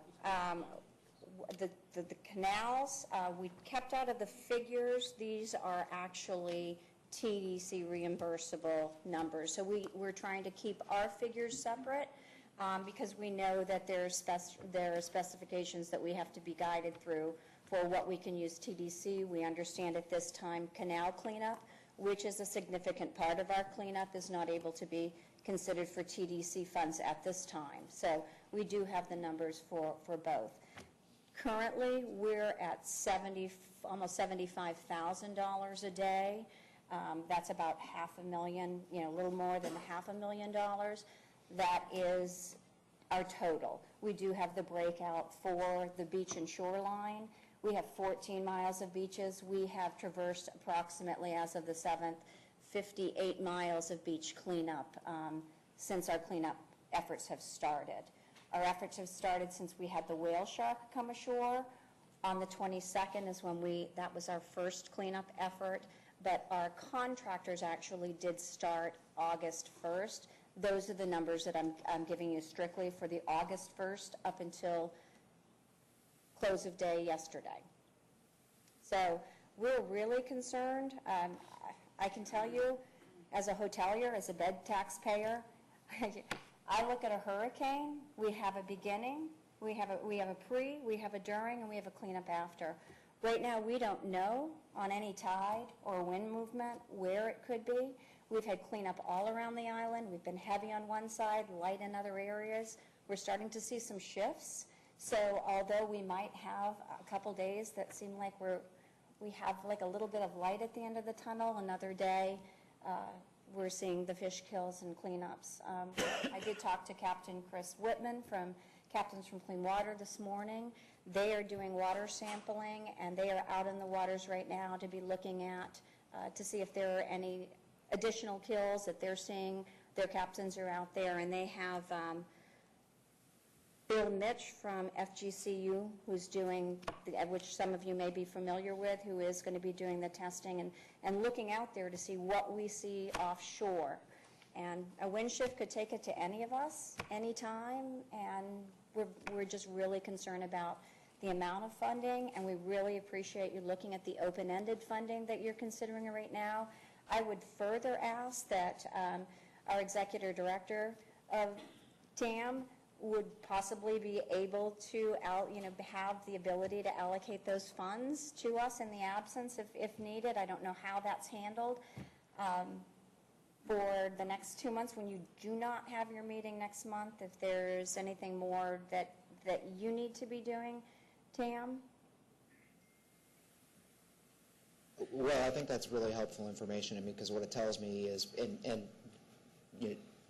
City Manager Zamamra, of course, has kept us up to date on the daily spend. Mm-hmm. So back of the envelope, we're roughly at $1 million total spend right now, maybe even just slightly above that. Clearly, we want to offset as much of that as we can with state assistance, and then tourist development tax can come in on the back end of that.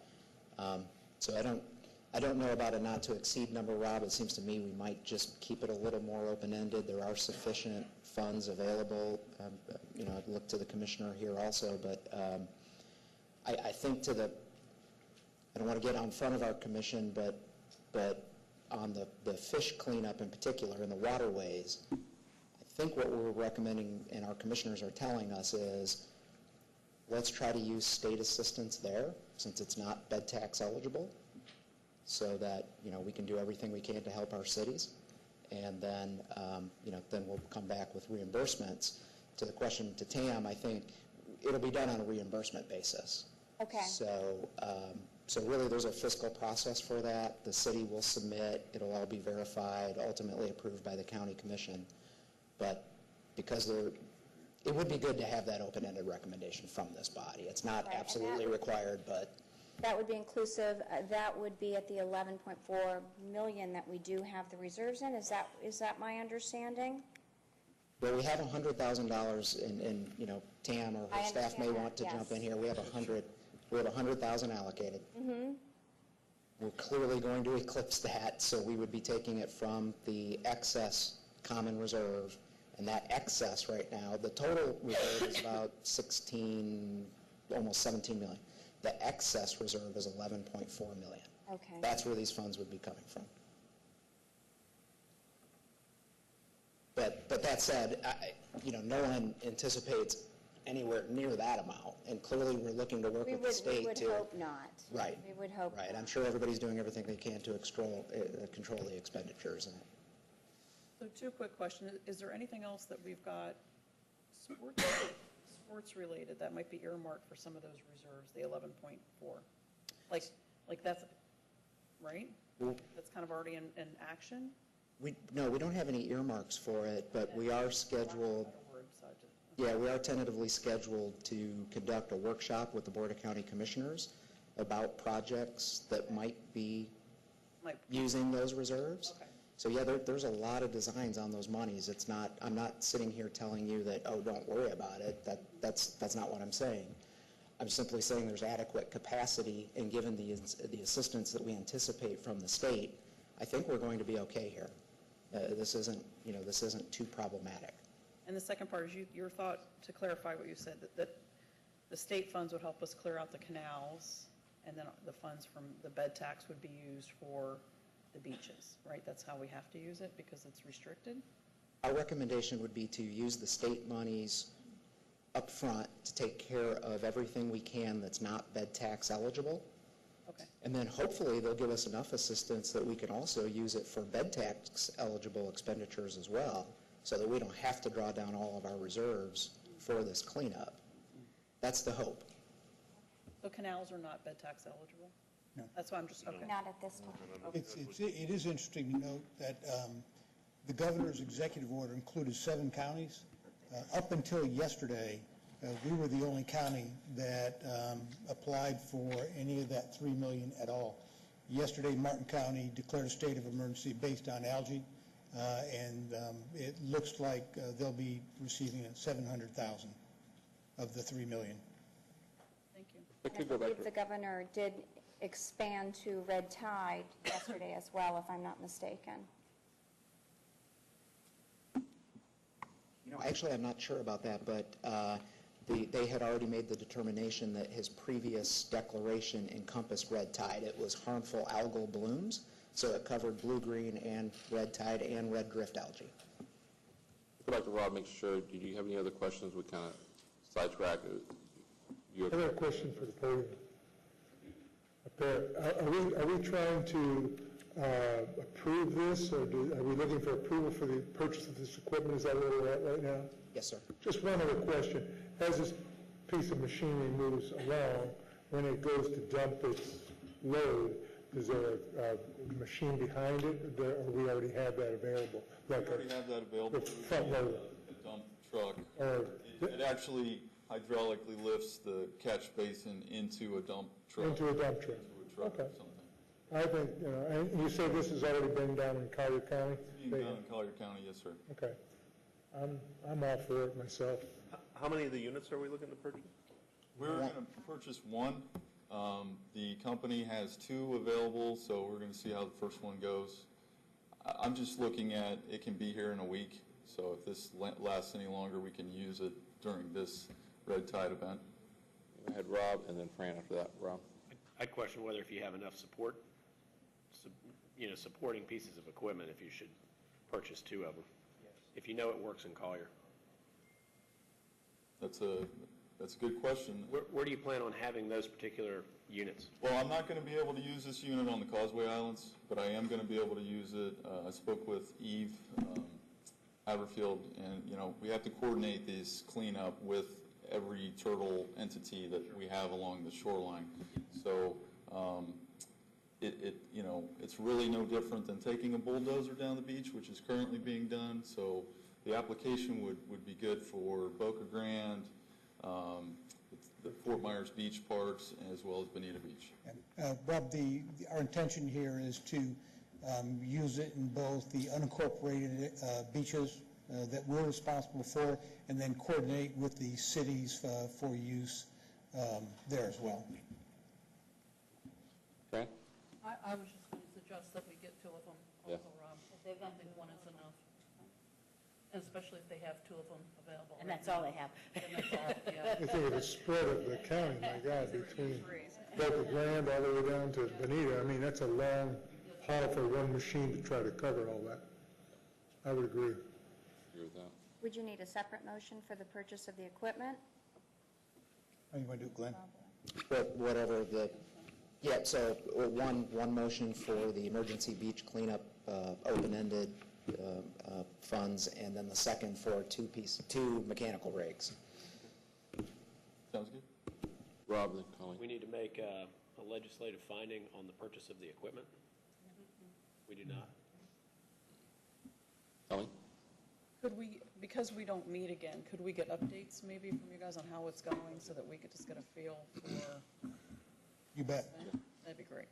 Yeah, if I could add to that, and so everybody knows, everybody here at the table, and I know I'm in the audience, Mayor Wayne's here too. I know this summer, I know we technically were on a summer break, because there was no summer breaks here. I was here every day, our staff. I want to say thanks to Roger and Glenn and his staff, Jesse and his staff, and working with the cities has been amazing. Like somebody said earlier, this is like almost worse than Irma. So we've been involved with this every day in, day out. So DEP's been great, Drew and his staff's been great. But it's just a continuing thing, like Holly said, we have a good couple of days and it's back again. Right now we're depending on Mother Nature. So we will keep you informed what's going on. As the chairman of the TDC Council, I will be monitoring this daily. As far as the funding, if I have a question about the funding, I will bring it up as a commissioner item during the board meetings and keep you informed of what's going on. We actually held an emergency meeting over the summer, so two of my colleagues came back and we had an emergency meeting to declare our state of emergency. And then we had another one after that with the mayor. So we'll continue working this on daily. It's really important to us, as we know it's a crisis through our whole community. It doesn't affect just the beach and shoreline. It affects the whole community. Having 58,000 jobs in Lee County based upon hospitality. So it's affecting everybody. So we will be monitoring this daily. Like I said, our staff's been amazing working on this. It's something that's a challenge. The challenge the first few weeks is trying to get through the DEP process, because every day is a new challenge. You're going to measure based upon segments, you can measure it based upon volume. So it's a learning process for us and for the cities of how this is going to be, what's qualified and what's not qualified, and where do you put this toxic material once you collect it. And the second part is we're still in the first phase, is after cleanup, how we keep this from happening in the future. And that's where we need to look at the community, of how we are making effects locally with runoff, sewage treatment into the river, daily, 365 days a year. The constant, nobody talks about that. I get updates from the Colonel every other day. I know the mayor does too. I mean, I had one Sunday, there was no releases for 5 days from Lake Okeechobee. We still had water flow into the from the basin coming down the Caloosahatchee, feeding the algae. So where is that water coming from? Where is those nutrients coming from? And it's year-round. So we need to look at what we can do better in the future. But we will be informed. We will keep you informed, though. Can the money be used for once you've, for the disposal of like it's for the disinfection process and the disposal, or just for the beaches and cleanup? You're talking about the state? The money we would supply. So From reserves, can that be used for the disinfection process, disposal, simply for beach? I don't think so, but we really aren't expecting to go beyond the state grant for blue-green algae cleanup. That is just a test project, so it's limited to the $700,000 that the state has supplied. I do want to add that Congressman Rooney's office has been really involved. I know you may not hear it every day. We get communication with his office daily, almost. He declared the natural disaster in the White House, and I got a response back from that. He's currently working on getting 7 different agencies to come to our area to provide assistance, whether from the Commerce Department, Interior, DEP, to provide either assistance or find out where this algae is coming from. Find a cure for everything, not just for one thing. So I know his office has been really involved, and we'll keep you informed too what's going with that. Hopefully he's successful bringing that attention to our area on a national level, and he'll keep working on that. Thank you. Thank you. Bob? I guess just to get it started, I'd make a motion to purchase the 2 pieces of equipment needed for cleanup. We have a motion? Second? I would second that. Holly seconds. Any other discussion? Any opposed? All passes. Good. We need another one now for the funding. For the open-ended funding? Yes. At this point for... Do we have an end date on that until the next meeting here, or we didn't talk about that? Yeah, we could. Tam is suggesting we make it through the end of the fiscal year. September 30th then? Is fine. So the motion maker can make that motion? So moved. Can we hear the motion again? What is the exact motion? By open-ended funding for the cleanup of the algae and the red tide from the beaches. You have to include The last, is there a date there at the end? September 30th of 2000. Okay, that's what I didn't hear. Okay. To the end of the fiscal year. We have a motion. We have a second. Pam, do you have a question? Sorry. I do. Before she made them, I wanted to, my question is, I assume that once we get everything cleaned up and we know, that hopefully things are going to straighten out and the weather changes and that we're ready to hit the ground with marketing campaign, moving forward with letting everybody know that we're safe and clean. And I just don't know if we need to include that in the available funding. I know beach and shoreline is separate I than think the that's marketing. separate. That's the next item. Sorry. Okay. Is the marketing aspect. Okay. That's all I need. You're ahead of us. Any motion with a second? Any objection? No objection. Motion carries. Ben, you want to touch on the next part of this? I'm glad you brought it up because that is coming up. That's important. Yes, sir. Thank you, Mr. Chair. I'm not sure if Roger wants to set the tone for this one. Well, we have in the past, following the oil spill and Hurricane Irma, allocated enough money for some pretty intense marketing. Come back to Florida, life's good here. The difficult part about spending marketing dollars today is it's kind of hard to say, come back tomorrow. We need to get close to the end of the event as best we can. And we've had a lot of conversation with Tam and her staff. Tam's consulted with MMGY. So, Tam, would you talk about that, please? Sure. So, as Roger has said, as all of you understand, the big question is when. And we've talked about being on the ready for that moment when we have that all clear, when we are confident that we have recovered, at least from the situation at hand, and can begin marketing. We are prepared to activate an immediate digital campaign as soon as we get that thumbs up, and it would be a month-long campaign, very strong plan, would include some OTA retargeting for sure, so that the hoteliers could list their deals and benefit from that. But a very strong campaign that would go into our key psychographic profiles and people that are searching for beach vacations specifically, whether they be competitive destinations or ours. We will hit them hard, and it's a robust campaign that would run for a month. Beyond that, which of course there has to be a beyond that because we don't know what the impacts of this situation are going to be, we would recommend a fall TV campaign that would be key markets, very strong, at least a 2-week run, so we have a plan in place. These conditions are certainly uncertain to us, all of us.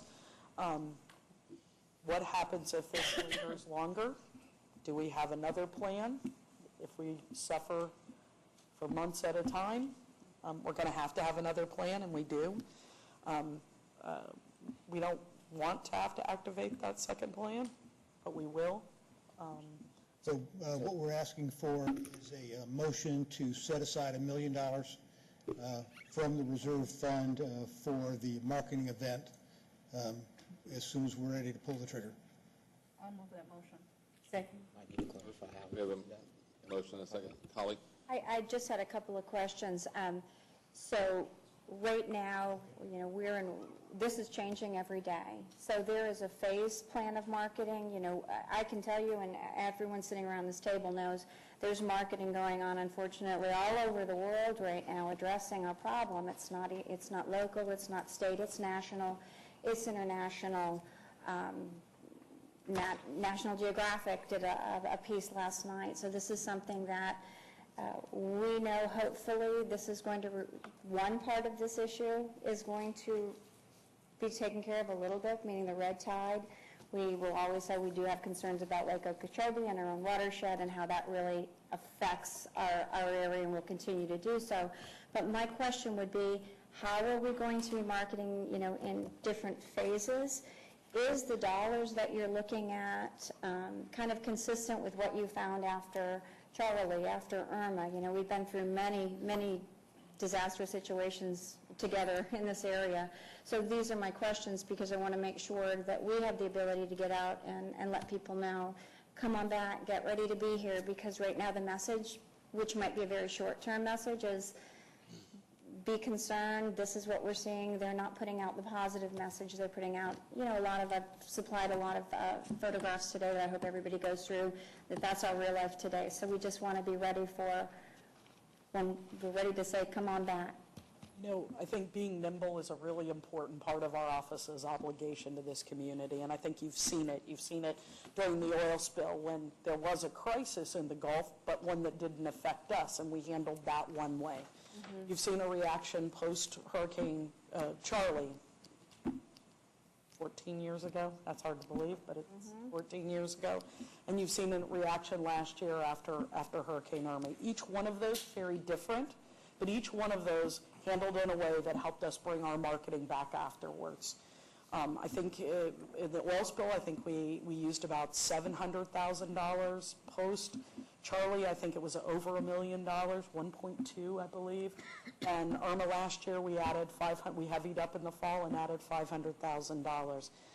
I think our past experience gives us a lot of indication on how we manage this for sure, but it's a different situation. So I believe that the $1 million gives us adequate resources to do what we need to do and to be nimble and quick, and then also have a long-term plan. Because, the beauty of that digital marketing and being able to flip that on is we can flip that on, within 36 hours. We can go, all right, we're good, let's go. I want to be clear, we have not stopped marketing. That's tricky, but we have not stopped marketing because the marketing we do today may affect business 3-6 months down the road. So we are continuing to place our marketing. This is above and beyond your regular marketing plan, what we're talking about. And I think you had did you want to talk about the legit? On that topic, I know you said you're marketing our target spots, Minnesota, Boston, that market. locally, are we going to do anything locally to get the word? Because the problem is this, I can see us marketing those areas throughout the country, but it just takes, we can have the beaches clean throughout the county, all 140 miles, but one dead fish shows up on the shoreline, and somebody will post it locally on Facebook, and everybody, lover of media, we need to get the message out, but everybody will go to that one dead fish, and before you know it, it's total chaos on social media, and that hurts our business. And we need to get the complete, true message out. So the problem is people are going to continue to use this. They're not in the business. They don't have any customers. They don't have any employees working for them. They don't depend on it. They're going to use this for the next few months.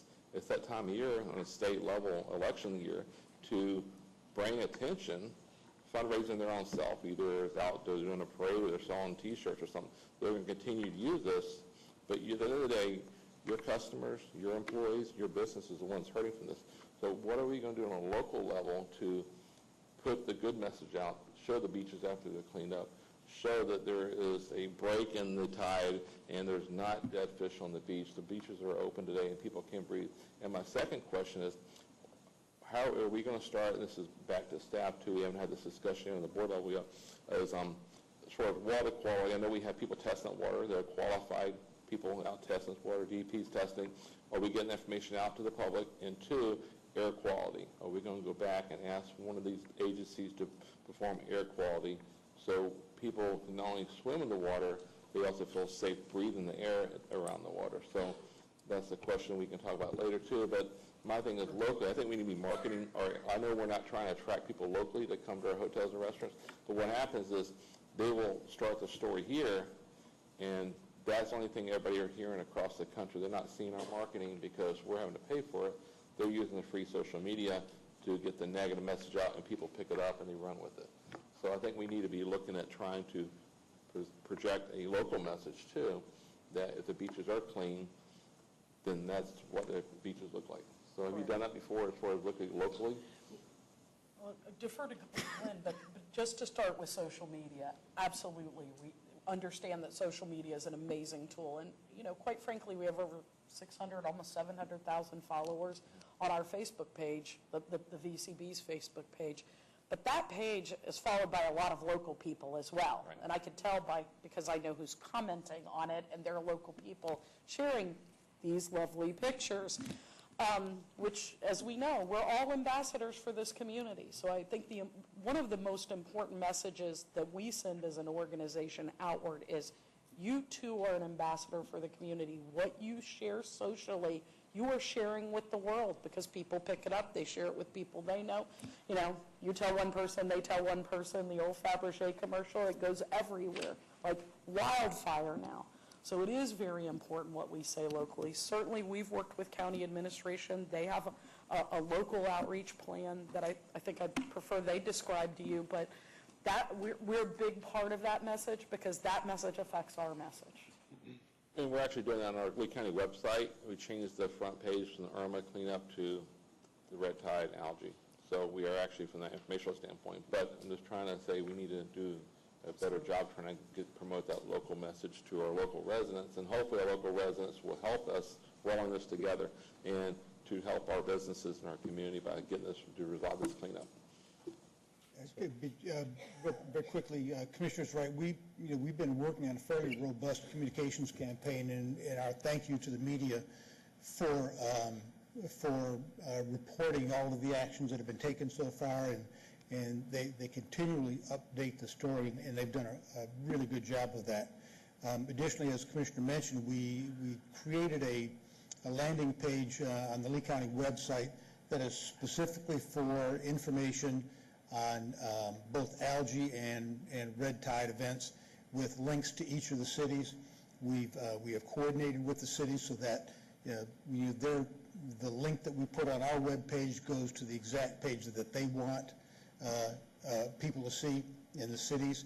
We've got one op-ed piece in the can right now that we'll probably edit just a little bit and get out this week.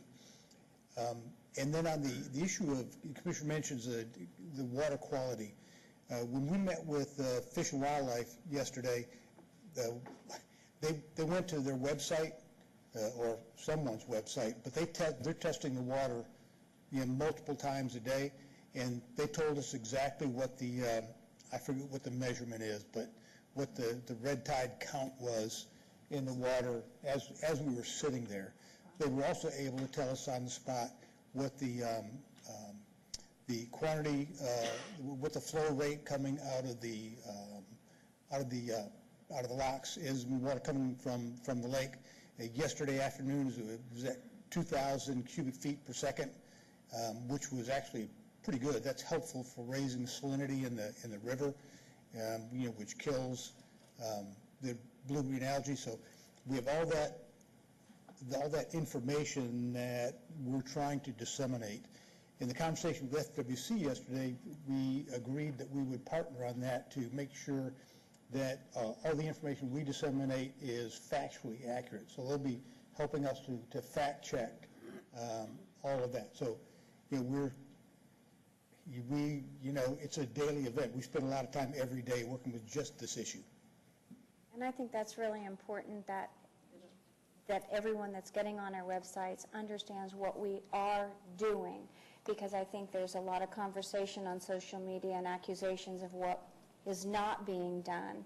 So the more we can educate them, and I know the city of Sanibel puts out daily notices, we have call to action, so we're really trying to engage all of the public to understand what we are doing on a daily basis, on a weekly basis, on a monthly basis, and we're working on this on a 365-day calendar as we appreciate the county is and our Southwest Florida partners as well. So that's a really important message, is to make sure it's a strong message as to what we are doing, so they see, yes, we're doing something and we're taking care of our own backyards here. But also with the clear recognition that this cleanup effort is not the solution.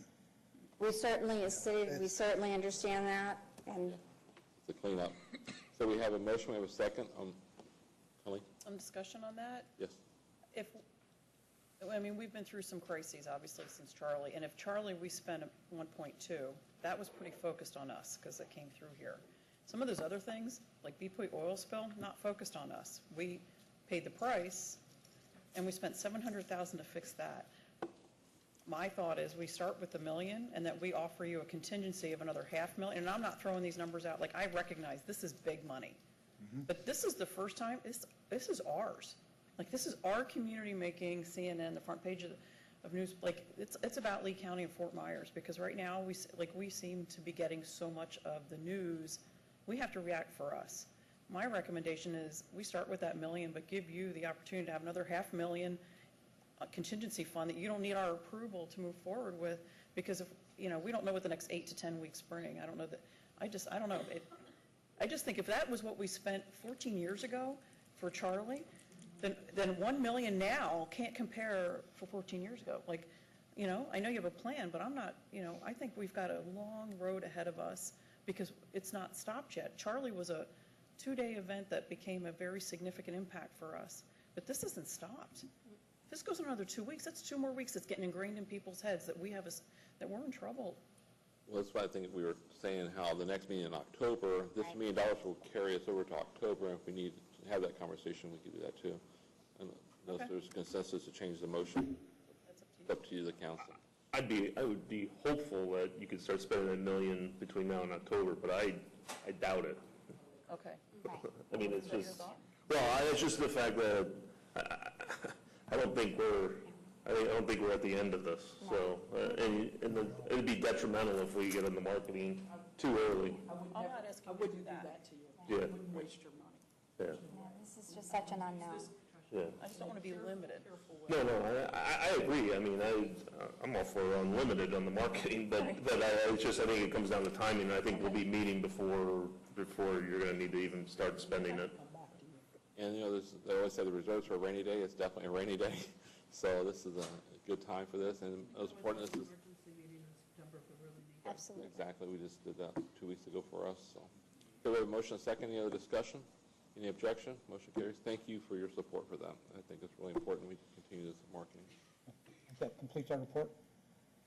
Thank you, Mr. Chair. Again, Roger, thank you, and Glenn, and all your staff, and for everything you're doing and working with the cities. We look forward to continue continue that, and hopefully Mother Nature will cooperate with us, and this will get better. Thank you. Pam, did you have anything else? We have a couple more items. That'd be the, how about the Brian? No, that's good. Well, Lucy, was she up there? There we go. Get back on track here. We have the third quarter budget report. Good morning, everyone. Morning. Welcome back. All right, so for the third quarter, well, I should probably tell you who I am. Lucy Maldonado, Fiscal Manager with the Visitor and Convention Bureau. So the third quarter budget report shows a 69% spend in personnel, and that's due to 2 vacant positions. We also have an operating spend rate of 74%. However, overall, for the third quarter, we're at a 73% spend, which we're on target. So I'm just here to answer any questions that you may have on the budget report, and if not, respectfully requesting your approval for the budget. Any questions? I'll make a motion to approve the third quarter budget. A motion by Colleen. Have a second? I'll second Second, okay. Holly, a second. Any discussion? Any objection? No objection. Motion carries. Thank you. And 1819, traction marketing request. Nancy. Good morning. You're in the home stretch. So I am here this morning to ask for you to formalize recommendations for next fiscal year attraction marketing funding. The proposed budget for next year is $450,000, and today we'd like you to formalize in 2 actions funding for the Southwest Florida Community Foundation, which is the first request in your packet. They've provided a recap of current year fiscal allocations, what's been done with the funding that you allocated last year, and there's also a spreadsheet of 44 attractions who've requested in excess of $755,000. So the total ask from the Community Foundation is $400,000 to let you know the allocations for each of those 44 attractions today. However, the committee, and I want to thank Pam, Colleen, and Holly, and there was 2 other people on the committee, it's an arduous amount of work. They spent a month reviewing them. We've had 1 committee meeting, and we need to reconvene to finalize those recommendations. So you will see the final spreadsheet with recommendations at your next meeting. But today we're asking for an approval of $400,000 for the Community Foundation. Bob?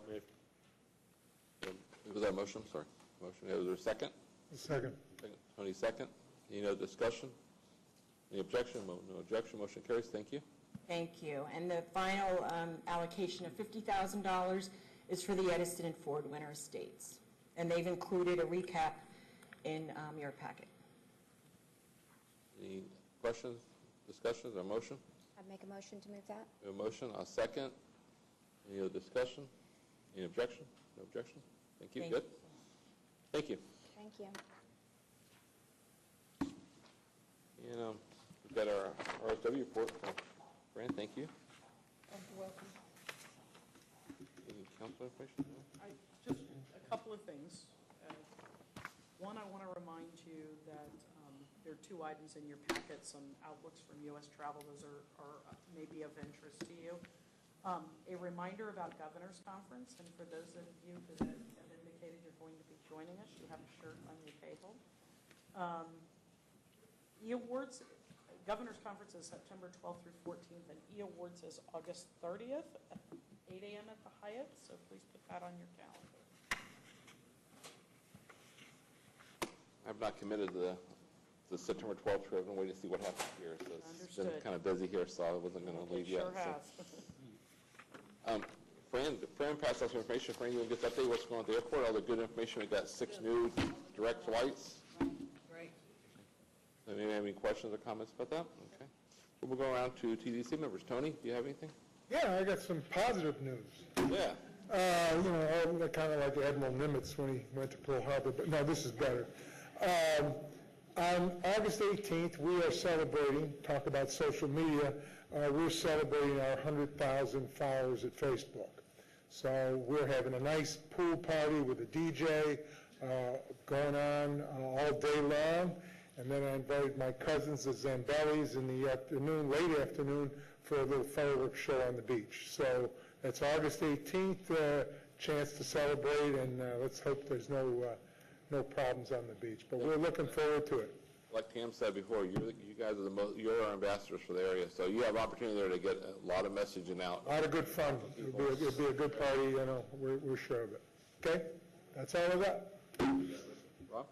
Yeah, just appreciate the great discussion, all the attendance at the meeting. It's great to see. A couple things, it may be worth revisiting it looks to me like with reserves that I think we're spending at a level of reserves. It's great, first of all, to be able to have them. Right. And I think that shows a lot of the sort of control that we've had all these years. But also, I think that in some cases we underestimated the need for the reserves. And this might be a great case of that today. The totals that I saw that in our discussions about a year ago about reserves seem to be much lower numbers than what we're facing in today's world. So we might want to revisit that, but I'm glad we have the opportunity to have them so that we can spend them in such important times like these. That's all I have on it. Oh, one other thing, kind of a challenge. I challenge myself on it. We all know we have these problems. There's a lot of places that we can go to voice our concerns. So just challenge everybody around the table and in the audience.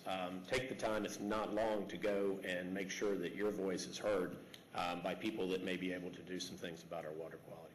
Thank you very much. Thank you. Will, do you want to comment about the reserve? Yeah, thank you, Mr. Chair. That's a great idea, and I think I'd be remiss if I didn't say yet again that we've been talking to you about a future workshop with the board about these reserves, and of course they're going to want lots of TDC input. That is tentatively scheduled for September 18th, so just please keep that in mind.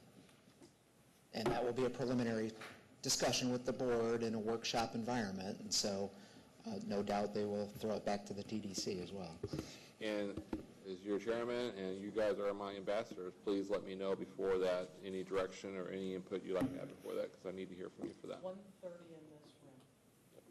When, the 18th? It's a Port Authority. Feel free to get with me before then to give me Port Authority meeting then. be back before then. September 18th. There's a Port Authority. Oh, it's advisory. Never mind. Sorry. Councilwoman, Holly? Yeah, just a great conversation today. I'm really encouraged. I'm so proud of all of the mayors in Southwest Florida getting together with the Board of County Commissioners. I think that shows a lot of strength around the state, and it's really important that we have that right now.